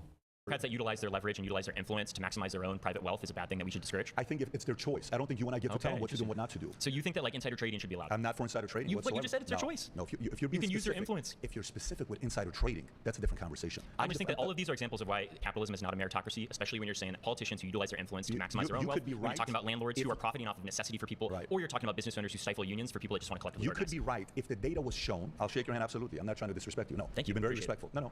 But for me to tell you this, everything here can be proven based on data. Correct. If your policies are so attractive, I'm going to come to you. Empirical data shows that worker cooperatives are not only more sustainable to market collapses, but they also provide more of an actual attachment to the work that those workers have. The alienation of labor is absolutely making people hate their jobs. Why do you think most people watching probably don't like the workplace that they're in, but still agree that there's some problem in America, whether they're saying it's immigrants or whether they're saying it's billionaires? What the problem is in America is people don't feel an actual attachment to what they're producing in the world. What do you think about Social Security? What do you think about what FDR did? Wait, do you have nothing to say about the worker because cooperatives? your point's been made. Go back to Social Security. This has been done with. If we have a couple minutes, what do you think about Social Security and how FDR came up with it? Yeah, I think FDR, from most historians, are placed in the top 3 of all presidents, and that's from conservatives and Democrats. I think that FDR got a lot of things great. I really like the second bill of economic rights. He's just repeating the same points that's already been said already. I'm not gonna lie. Necessities. Do you know the difference between inelastic and inelastic goods? Stay on Social Security. What do you think about Social Security? Stay on that. Okay. Well, Social Security, I think, was initially had as a social safety net to add a supplemental income to people's pensions. So most people going into like the 1950s all the way up to the 1980s were given pensions by corporations as a promise that if you work for my firm, I'll make sure that I supplement the exact same salary that you're getting throughout the rest of your life. Now, what Ronald Reagan did was he changed the pensions to contribution-based retirement, which means I have to put this into 401k, I have to put it in the stock market, and if the stock market collapses... Do you think Social Security ended up being a system that worked? I think that Social Security is definitely needed as a supplemental income, and right now, since we have contribution-based retirements, it's absolutely needed, because if you don't want old people eating cat food, we probably need some sort of sustainable income. So when he came up with Social Security, do you think his intention was to have 74 million people use it today? Do you think that's what he thought was going to happen? Yeah, and I think it's because you're not gutting the program in its entirety. You can say that Social Security is a failure if you take the wheels off of the car. The car's not going to run. When you continue to buff it up and you make sure that you have good guardrails, it can be a successful program. The challenge is, a lot of time when you come up with a noble idea to try to fix something today, ends up getting bigger and you never expected it. When Social Security first came out in 1935, the first benefits were paid in 37, and it was paid in a lump sum. At that time, we had 128 million people living in America. Do you know how many people got Social Security? Tell me. 54,000. Do you know when benefits started? Tell me. 65 years old. So let me say this again to you. Life expectancy was 61. Social Security benefits started at 65. Right. So you're saying because we've increased life, people need to work longer, right? 0.04%. So grandma should be working at the Let me make my mill point, right and then now. you can say anything you want to say. Well, I'm just saying, you said as life expectancy increases, people should be working longer. You want to extend the retirement age, No, correct? if you bring that to today, and you bring the exact same formula as the great FDR came up See, with. Patrick, here's the difference between our worldviews. You're saying that because Social Today, there's Security 340 right million now, people. Let me say the point, Go ahead. and then I'll let you speak as long as you want to speak. Great. So that went from, math again for you, 54,000 out of 128 million people, 0.04%. Life expectancy 61, benefits start 65. Today, it's 74 million out of 340 million. That's 21%. When life expectancy is 78, benefits start at 65. Do you know who's going to pay the price on Social Security? Not my yeah, generation. if we Yours keep is. doing cuts, correct? If we keep doing cuts, No, because and you're going to run out of Social money. Security You're going to run out of no, money. that's not how it works. So the difference between our worldview, Patrick, is you're saying not only should people work Okay, longer he's to not life even because addressing life what expectancy Patrick is just increased, but they said. should work longer to life without guarantees for healthcare, without preventative care, and that's not only going to increase the deterioration of people's living conditions, it's also going to lead to a worse economy. Because let me tell you, 70-year-olds not going to be the most productive members of our economy. They should be spending time with their families. They should be easing into their passing away. We shouldn't be forcing grandma to go to the mill. It's going to be on your back. You'll be paying for this in 30 years. Appreciate you. Yeah, I think that Patrick is a really great salesman. I think that he came in and confidently sold what capitalism is. But I think that the main point of today really showed that capitalism's best product is giving excuses for its own failures. I don't think that we should be giving these. They're people not a even hard making an time for argument not how following, but I do socialism's think that we better, should though. expose These to the people are light. just I think retarded, that man. Even if people have horrendous and repulsive views like he did, I want to hear them because I want to know who those people are. I also don't think that he really listened to a lot of the claims. I also don't think everyone listened to his claims either. So I don't know how productive of a dialogue it was, but maybe we convinced some people at home one way or the other. And Guy's a retard. Maybe there's some value to that, maybe not. My vision for America is, if there's anything that's happened after COVID, we used to be here.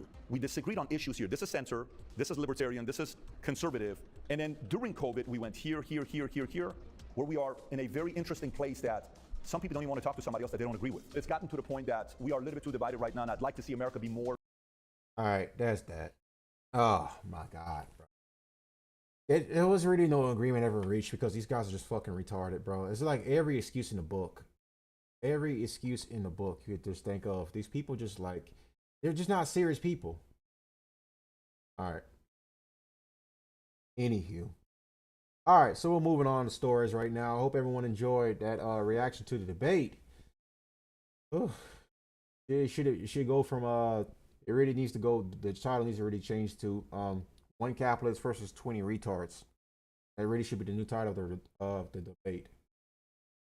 Bruh, never seen so many morons don't get it. Socialism itself does not win at all. It's not a great political system that works for America. The Communist Manifesto wasn't even written in America.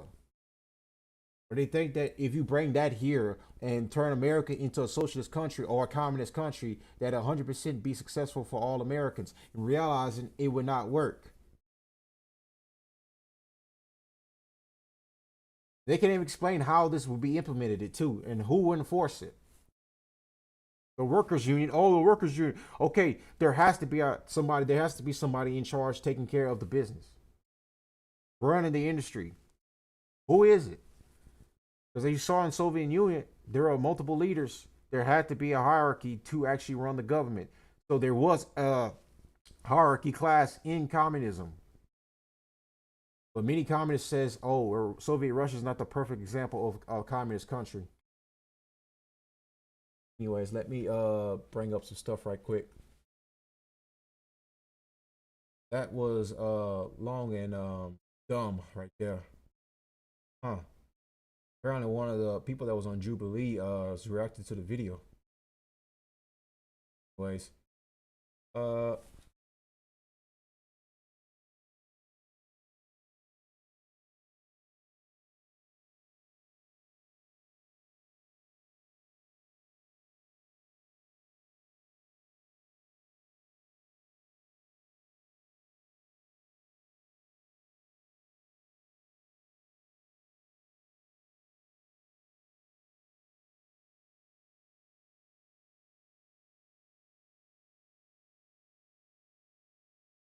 I'll pull up a couple things right now. Give me just a minute. Right now, I do want to get. All right. Oh. Oops. Pull up that screen. All right. So this is from The Hill. Trump dispels health rumors, hits golf course. President Trump on Saturday spent time on a golf course dispelling rumors that health issues were keeping the president out of the public eye. He was spotted at Trump National Golf Club in Sterling, Virginia, after his schedule was voided of public events for several days in a row. The empty agenda set off a flurry of social media posts raising questions about the president's health after a photo of bruising on his hand during a White House cabinet meeting went viral. So I'll talk about a little bit about this. So there was a major concern about Trump's health last week. He went basically kind of cold turkey for an entire week, not posting nothing, not writing nothing, not even doing his usual True Social thing where he writes his long paragraphs and you know, not give his sharp quips like he used to give back in the day and back during his first presidential run. So a lot of people were concerned about his health, and then as you can see during the article, they also brought about stuff about his hands. He has a lot of stuff going on with his hands and stuff like that. But for the most part, he's obviously alive. He's obviously well. And then there's going to be a video we got to watch right now. So a lot of people are concerned, but people have to keep in mind Trump is old. Like the guy is like very old. He's like in his 80s, I believe, around there. So he's very old. He's not much off from Biden. Not much off from Biden. Biden's very old and he ran as president. And as you can see, during his last years in office, he's starting to become a little senile, forgetful. Hell, he will walk one way, but the walkway's the other way. And this is kind of like the health scares are also going on for Trump. So there's one or two things this could mean. This could mean that Trump is very much not in good health and not in good spirits right now. And there's a chance that he might not make it the full 4 years as presidency under his second presidency. So what does that mean? There's a chance that JD Vance might become president. Now, most of you probably think JD Vance is a base guy. He's the right guy to run the White House. But in reality, JD Vance is the worst possible option for being president. Because you know what he means? He's also from that Silicon Valley space. He's possibility he becomes president. He brings in Palantir. Who is Palantir? Give me just a moment to bring up. So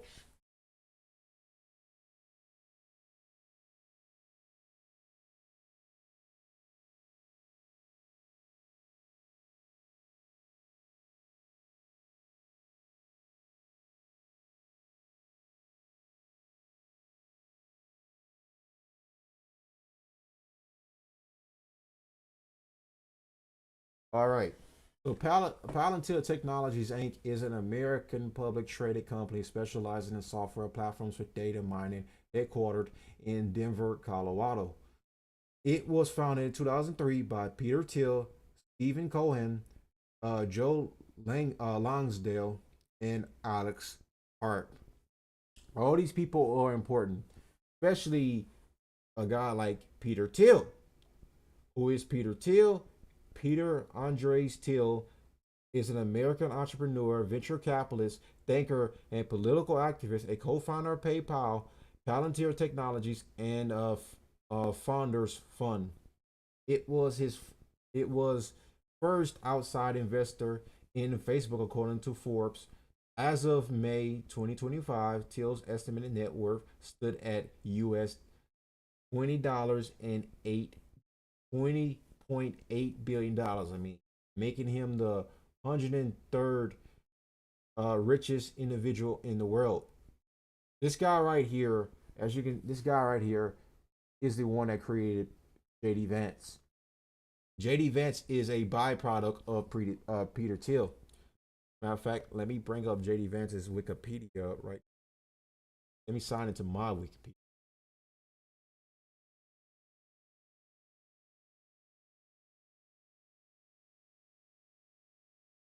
So JD Vance, James David Vance, born James Donald Bowman.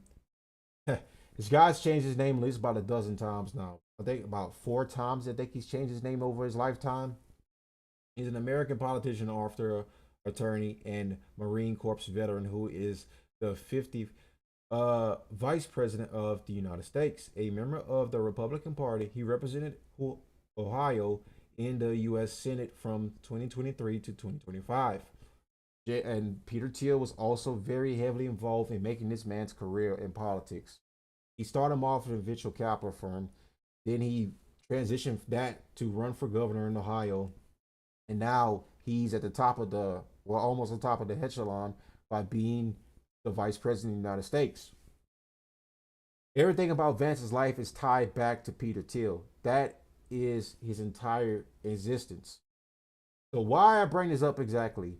Well, JD Vance becoming president will usher in bringing Palantir to the forefront. What does Palantir specialize in?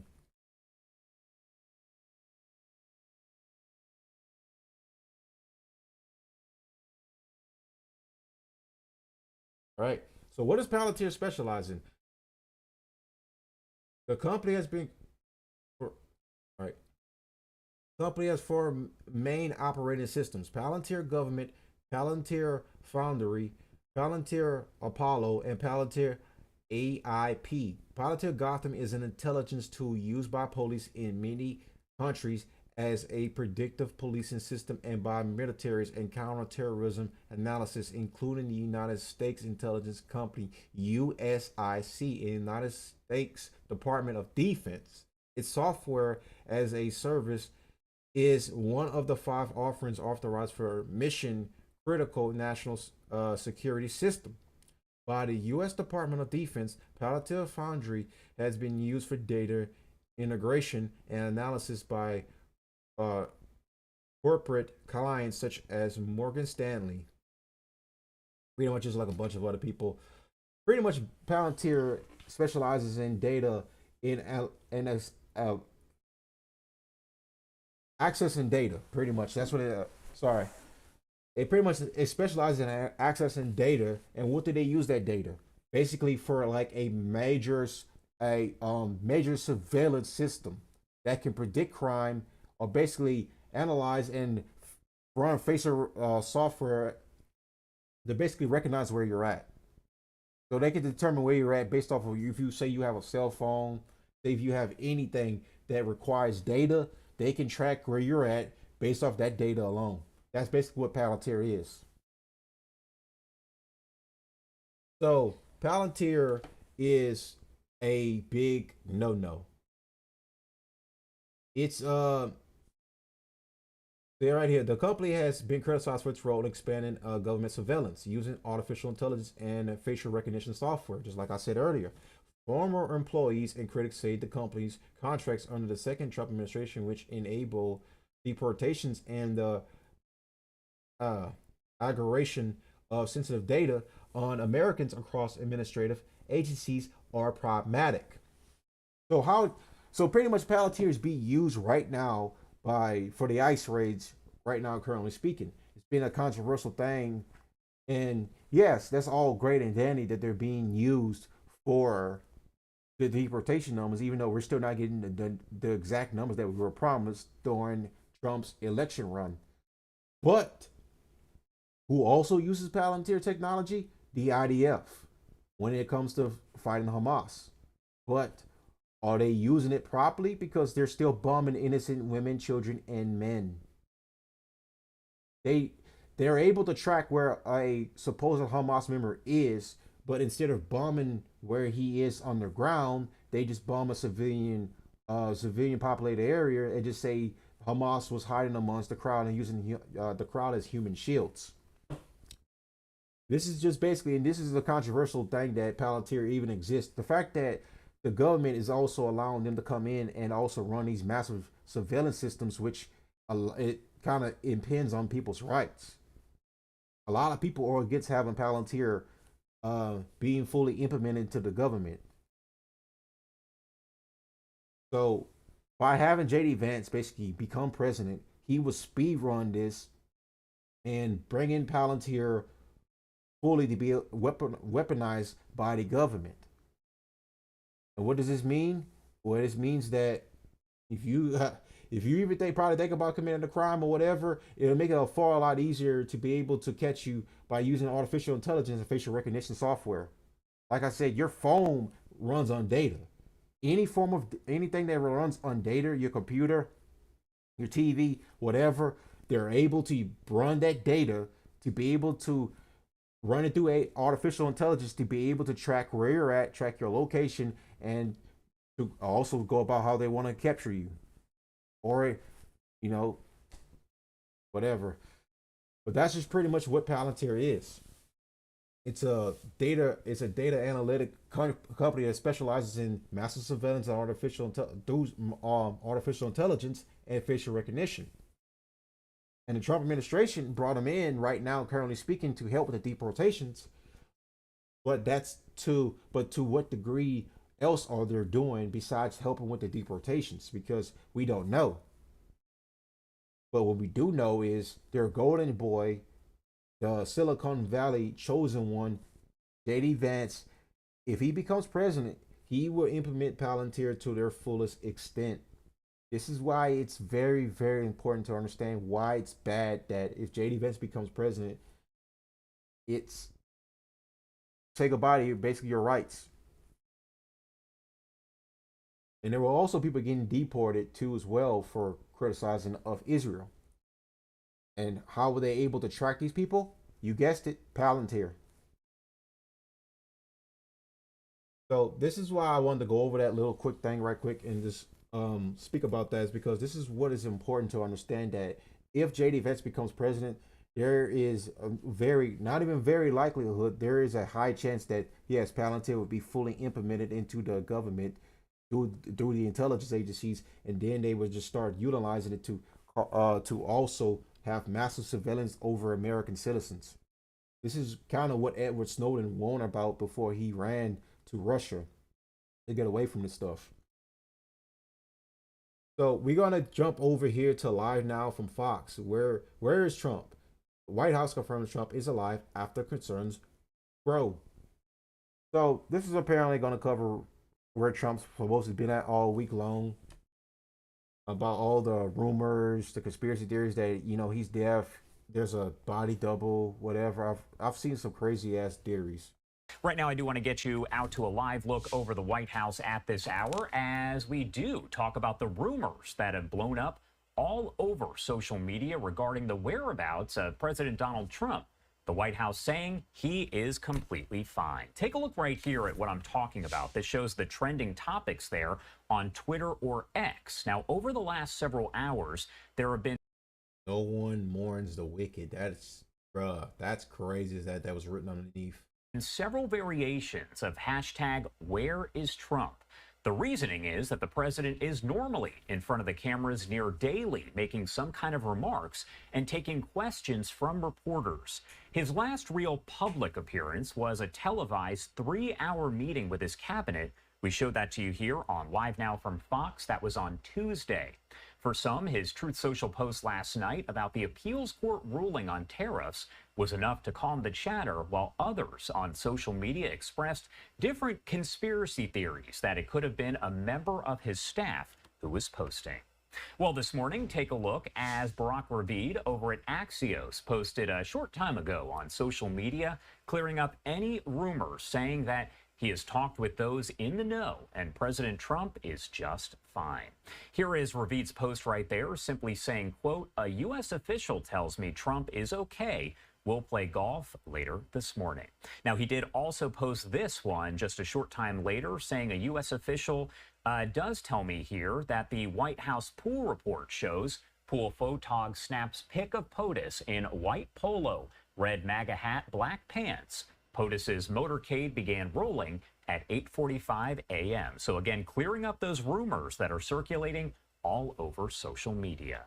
Well, now back to that Truth Social post from the president. A U.S. appeals court ruling Friday that most of President Trump's tariffs are illegal, undercutting his use of those. Yeah, we gotta talk about the tariff stuff. I think I need to cover that sometime this week. There's some stuff that's coming up with the Israel post. Probably gonna cover that tomorrow. It's gonna probably be an early show tonight, 2 hours. Damn, I usually go longer than this for 3 hours, but Yeah, it might be an early show tonight. So, shorter stream tonight, everyone. So we might have a longer one tomorrow. Tariffs as a key. I'm going to step away and take a piss right quick. I'll let this play out, and I'll be right back. International economic policy tool. The court did allow the tariffs to remain in place through October 14th to give the Trump administration a chance to file an appeal with the Supreme Court. Here is what Trump wrote late yesterday in response to that ruling. You see it right there on your screen. I'm going to take the banner down so you can read it a little bit further. But that says, quote, all tariffs are still in effect. Today, a highly partisan appeals court incorrectly said that our tariffs should be removed, but they know the United States of America will win in the end. If these tariffs ever went away, it would be a total disaster for the country. It would make us financially weak, and we have to be strong. The USA will no longer tolerate enormous trade deficits and unfair tariffs and non-tariff trade barriers imposed by other countries, friend or foe, that undermine our manufacturers, farmers, and everyone else. If allowed to stand, this decision would literally destroy the United States of America. At the start of this Labor Day weekend, we should all remember that tariffs are the best tool to help our workers and support companies that produce great made-in-America products. For many years, tariffs were allowed to be used against us by our uncaring and unwise politicians. Now, with the help of the United States Supreme Court, we will use them to benefit our nation and make America rich, strong, and powerful again. Thank you for your attention to this matter. Taking a live look over the White House once again as we continue to cover all of this. Officials saying that President Trump is just fine as that hashtag #WhereIsTrump does continue to trend. If we do get any comments from him while he is playing golf this morning, any live images or anything of that nature, we will bring those to you in full as we always do here on Live Now from Fox.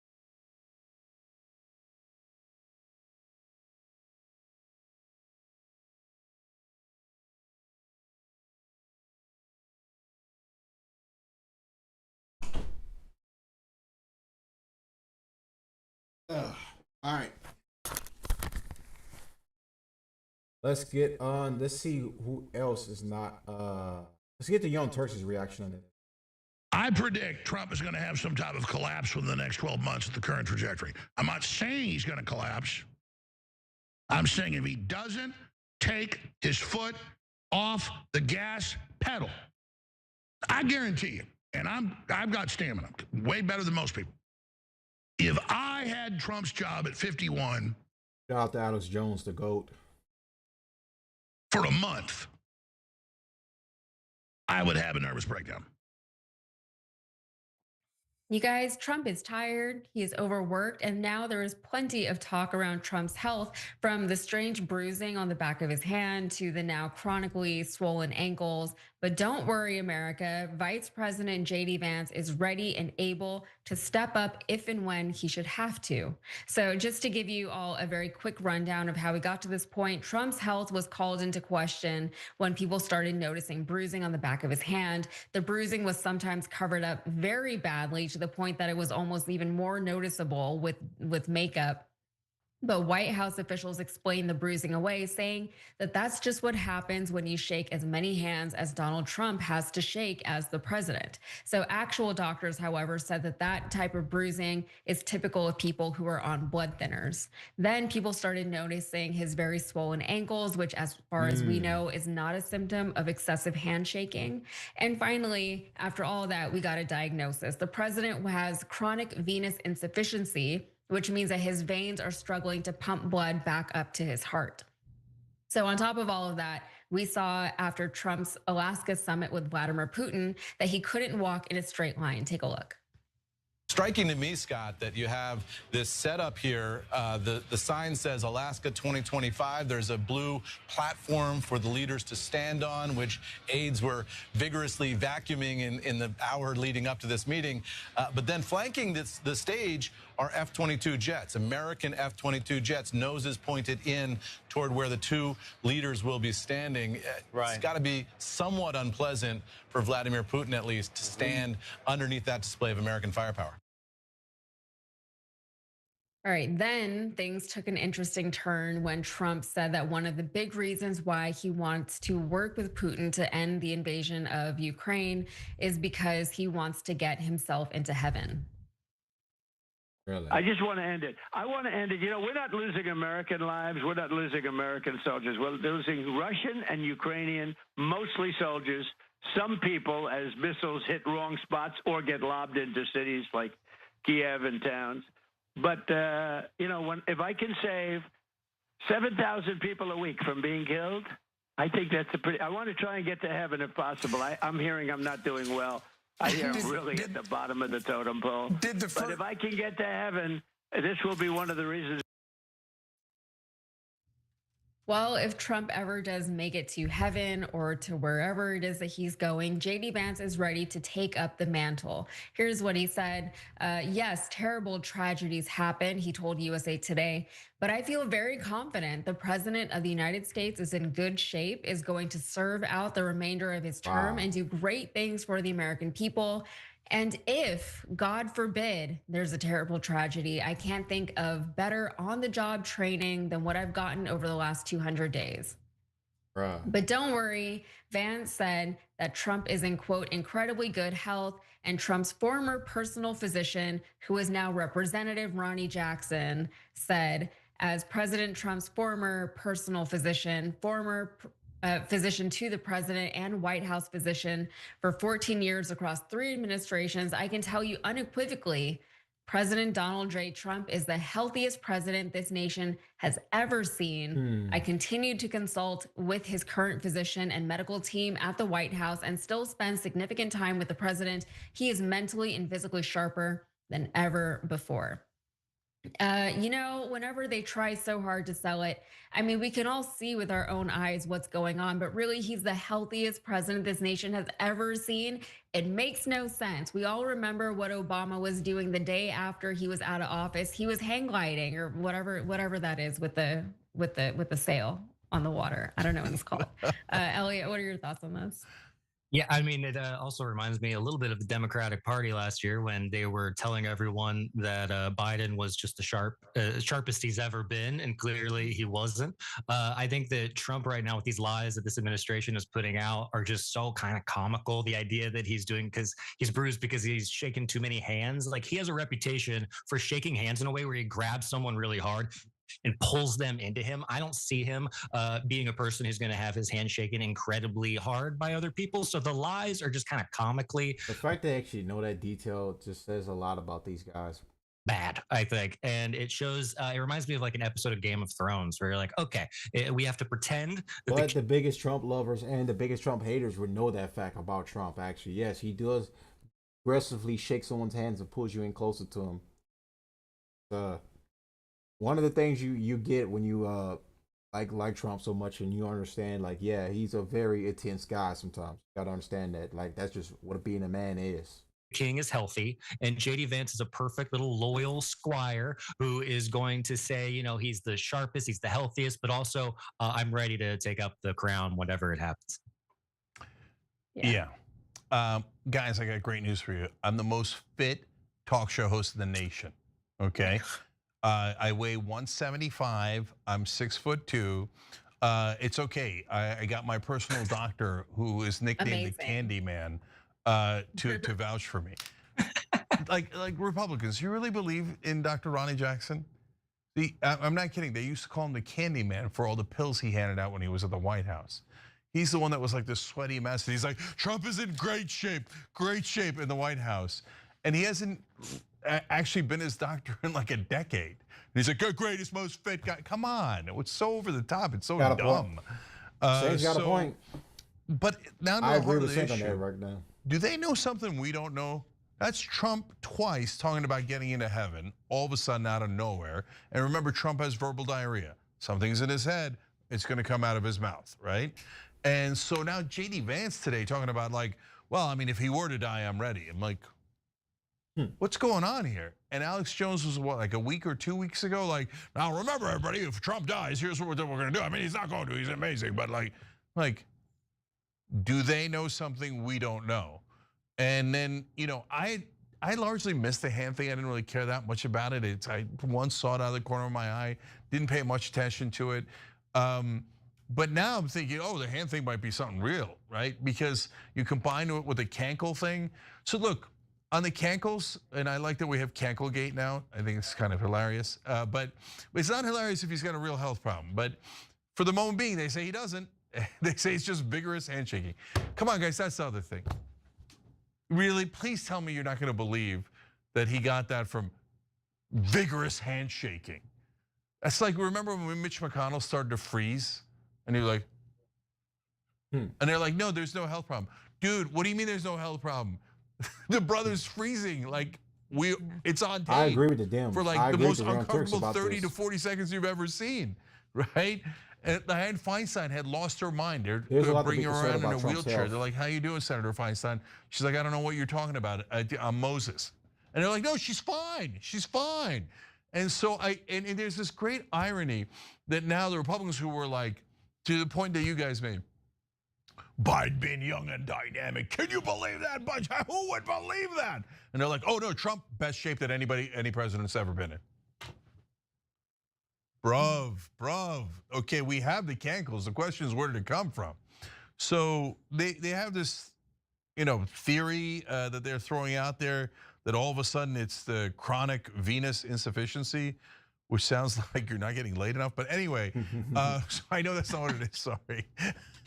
Okay, but so that explains the cankles, but it doesn't explain the hand. So and as I read a story, I think to myself, sometimes I'll pause and be like I did with the Epstein thing. I was like, if the hallway camera is working, then maybe he committed suicide. If the hallway camera isn't working, they killed him, right? And when I got to the explanation of the men are from Venus and Mars or whatever it was, right? And so I think women are from Venus, men are from Mars. I was like, all right, well, let's see. Does it cause hand bruises as well? And then you read further, like, it does not cause hand bruises. So it's not that, it's something else. And so the way they're talking about it makes me think that it might be something related to his heart. But then now I'm just wildly guessing because they won't tell us what's real. Yeah. I've heard that too. Like I said, I've heard a lot of conflicting reports. Someone says heart. I've heard the heart stuff too as well. I heard it earlier from another person. Someone sent me a video the other day. I said I don't believe conspiracy theories that Trump's dead or whatever and he got replaced by some body double. That's just retarded. Now, this whole thing about him having health issues, yeah, that's probably a very real thing. So I do agree with Sink's analysis about what's going on with Trump's health.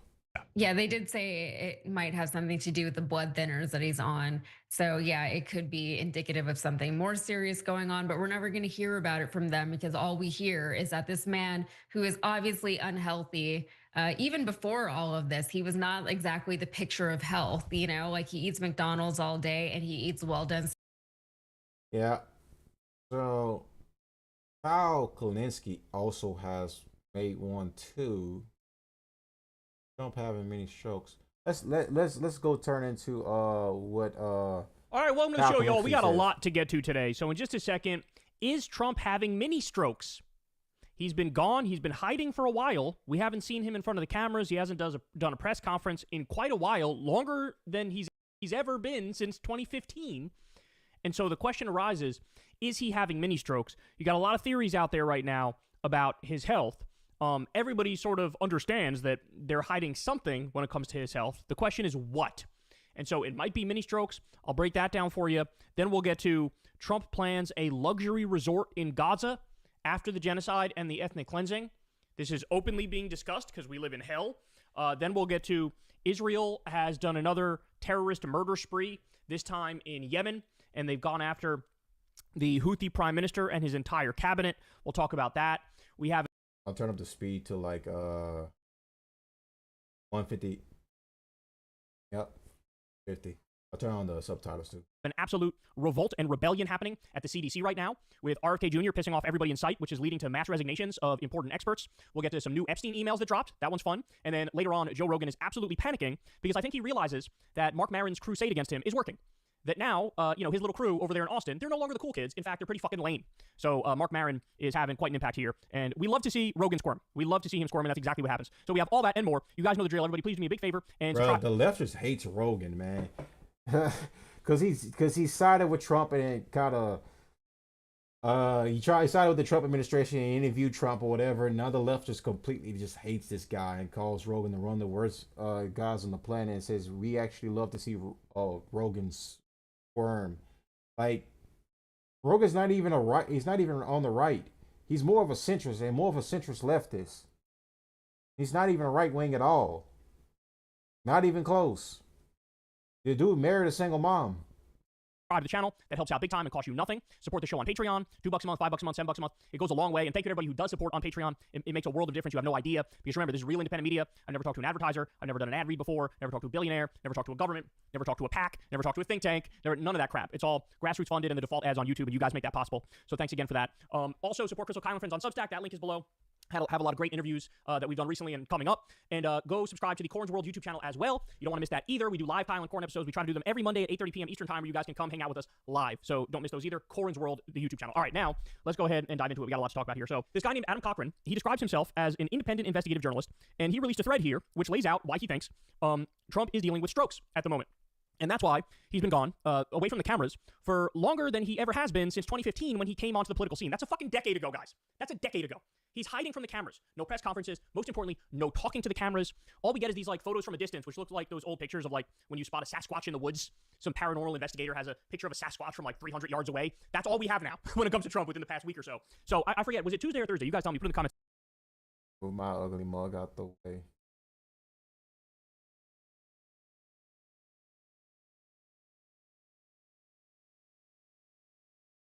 Mug over there.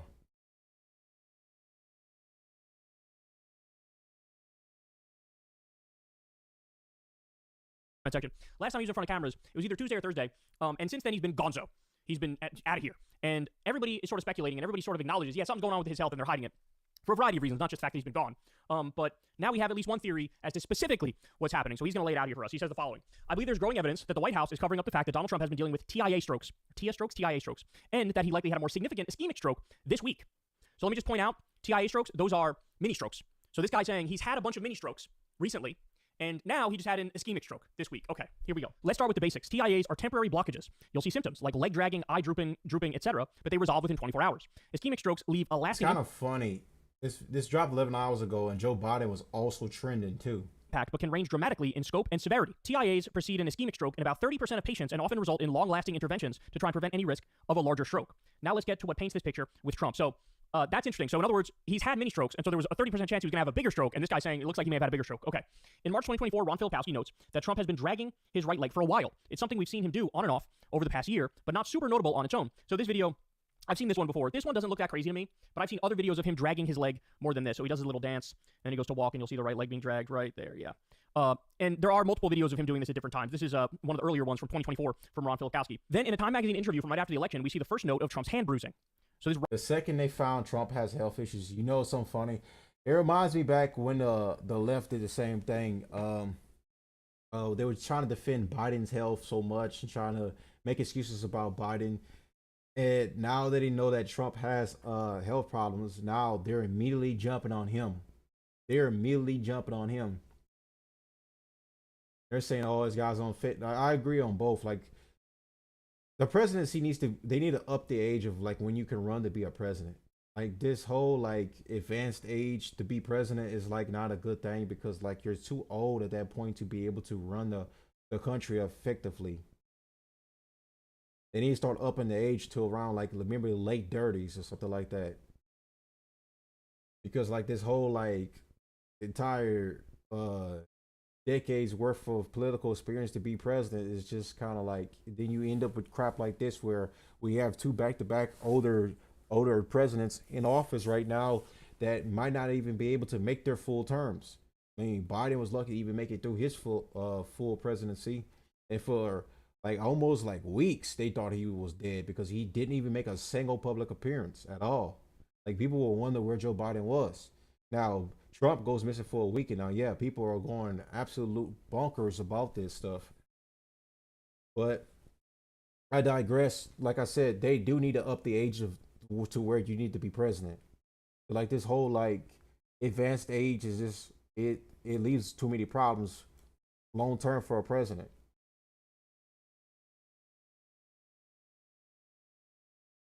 It comes up again during the Macron visit on February 25th, 2025, where Carolyn Levitt repeats the lie about it being from shaking too many hands.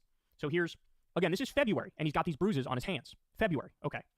The next medical event we see is the president's annual physical report. Comparing the medication list to his old reports, we notice 3 new medications. Rosuvastatin, ezetimibe, however you pronounce that, and daily aspirin. Okay, so these are new. At first, I thought this might be normal medication for managing cholesterol, and I've certainly heard of preventative aspirin used in the past, but I decided to interview some heart specialists, and I'm glad I did. There are 2 general takeaways I've heard from multiple specialists. Daily aspirin is not recommended for prevention anymore. An aspirin regime is to treat something. Ezetimibe is a second-line medication not used for regular LDL treatment. That's cholesterol. Statins like rosuvastatin will manage cholesterol alone, whereas ezetimibe will be used as a second line if the patient is at high cardiovascular risk, such as prior strokes, heart attacks, or arterial disease. Then it's used for stroke prevention. Trump's previous medical reports claim his cardiovascular health is great and is on the statin, so he shouldn't need ezetimibe. But this also brings us to the aspirin. As it turns out, aspirin hasn't been advised as a daily course prevention method for a while. Daily aspirin no longer recommended to prevent heart disease. Some old doctors may still incorrectly prescribe it as such, but qualified medical staff who keep up with literature wouldn't. A daily aspirin dose is now used as a blood thinner for specific lines of treatment, including in managing ischemic strokes. Then in June, we see Trump's swollen ankles, and for the first time, the White House medical team is willing to admit he's got CVI. That's chronic venous insufficiency. His bruising is related to aspirin regime and shaking hands. They keep coming back to this claim, as aspirin does indeed make bruising easier. There are 3 problems with this claim. 1, bruising is seen on both hands, not just his dominant hand. So he had a bunch of bruising on his right hand, and then here it is, we saw it on his left hand when he went golfing. This is about, I want to say, maybe 2 or 3 weeks ago. The next problem, CVI is not a sudden onset issue, and swollen ankles is an intermediate symptom. An annual physical in April would have caught CVI back then if ankles were going to be swelling, and aspirin isn't a CVI treatment. But third, some of the bruising is monthly, usually around the 24th. Check the dates. It seems much more likely that the president is being monitored monthly for something, and then also occasionally getting an emergency IV as well. So what does all this mean? When a patient has had a TIA, they have temporary symptoms, but would be started on aspirin, rosuvastatin, and ezetimibe to prevent future ischemic stroke risk, just like we see with Trump.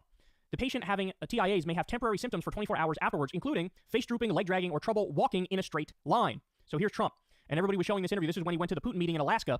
He struggled to walk in a straight line. Watch, here we go. Watch this. They sped it up, of course, but look, as you can see, he's like sort of wobbling all over the place. Left, right, left, right. This is one of the symptoms of a mini stroke right here.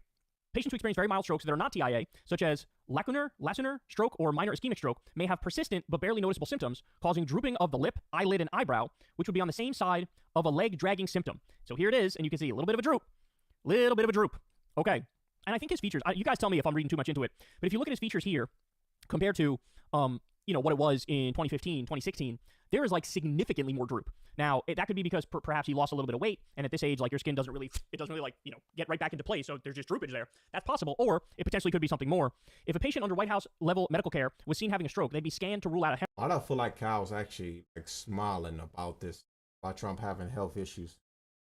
Like, you can just look at Kyle's face like he has, it probably because he's enjoying his show, doing his show, whatever. But I just feel like he's taking so much pride in this.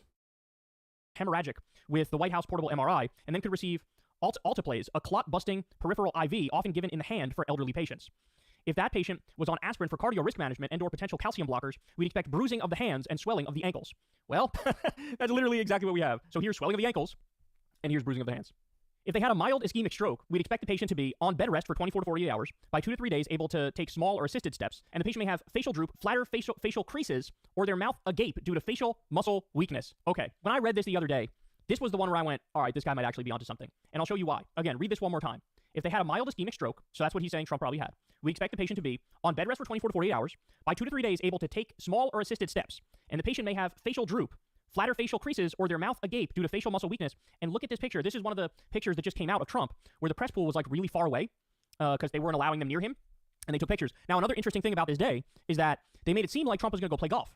But all that happened was we got this one, just a couple pictures from when he gets into the car, or into the truck, the SUV, and then he, I guess, drives around, goes to the golf course, but there's no pictures of him actually playing golf this time. Every time he plays golf, there's always pictures of him actually playing. This time, there were no pictures of him actually playing. In fact, what's happening is the Republicans are recycling old pictures from when he played like weeks ago, or in some cases, they're using pictures going back to 2023, and they're using pictures of him in Miami, because you see palm trees everywhere, as opposed to in Virginia, which is where he would have played. So when you look at his face here, you tell me that doesn't fit the symptoms. That face does not look like Trump's normal face. It looks like something happened to him.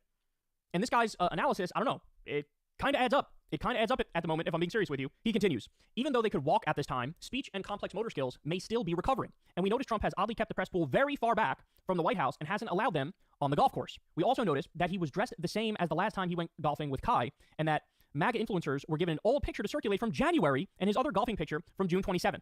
So again, they're all posting, President Trump he's out, he's playing golf, he's great, and they're using old pictures. Those are the same influencer. Those same influencers were circulating a video of him in the same outfit, but that one came from June 29th this year. The next picture of him from today, from afar, with continued face droop, he once again spoke with no reporters before going golfing. And both times, reporters were confined to the tennis court out of view of his course instead of letting them take pictures like normal.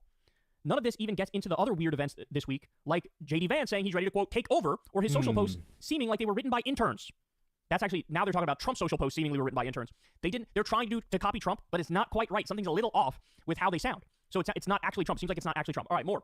But the motive is clear. They know Vance does not have the same hold over the base of the party nor the Republican Congress. If Vance was president, the administration would get far more pushback. Under a normal administration, a president having repeated TIAs wouldn't be removed from office, but even a moderate ischemic is likely to impact mental faculties and merit the 25th Amendment being invoked. Vance and Miller know that their federal power consolidation requires continued implementation leading up to the midterms, and Trump's own ego will mean he never lets go willingly. So unless the White House can provide transparent explanation of his health that better fits these circumstances, I'm forced to conclude that they are lying to the American people and hiding that Trump had a stroke. It's time for the press to push on this and get clarity. So we absolutely need the press to ask this exact question.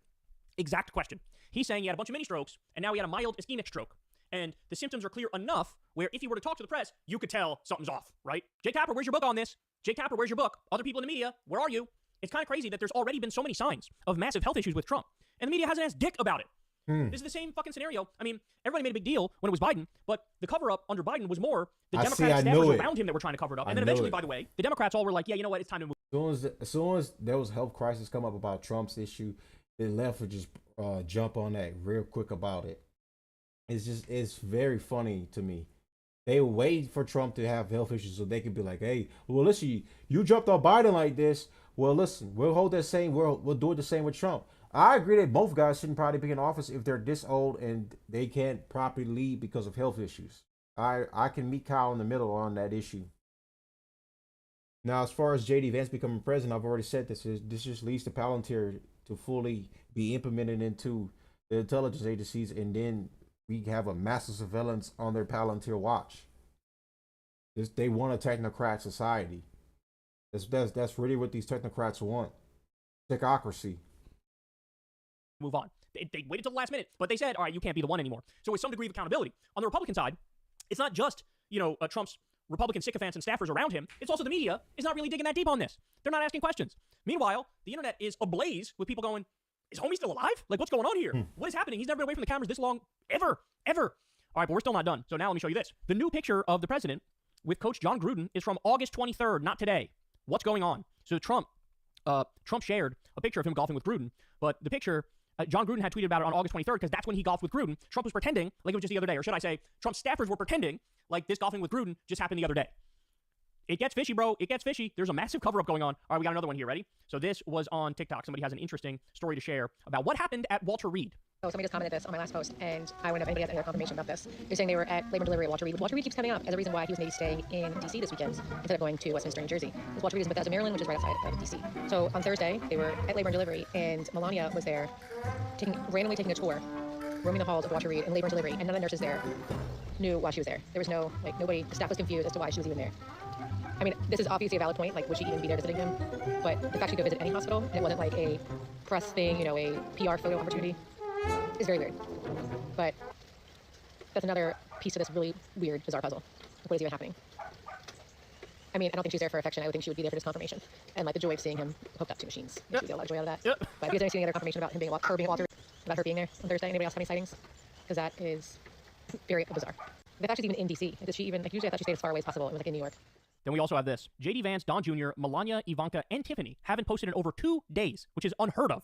As they say, Melania was spotted at Walter Reed, and Donald Trump hasn't said a word about his friend, Rudy Giuliani. I don't know if you guys saw this. Rudy Giuliani apparently got into a big car accident, and he's in the hospital. He's got real serious injuries. So he's not looking good for Rudy. They had some bullshit. They even got cat turd word right now. So they haven't posted in 2 days. Like, even cat turd is making comments about this. It's hilarious. And he's the biggest Trump dick rider of them all. Like, people got to realize Cat Turd loves Trump to the degree. Like, that is funny. They even got Cat Turd up here worried.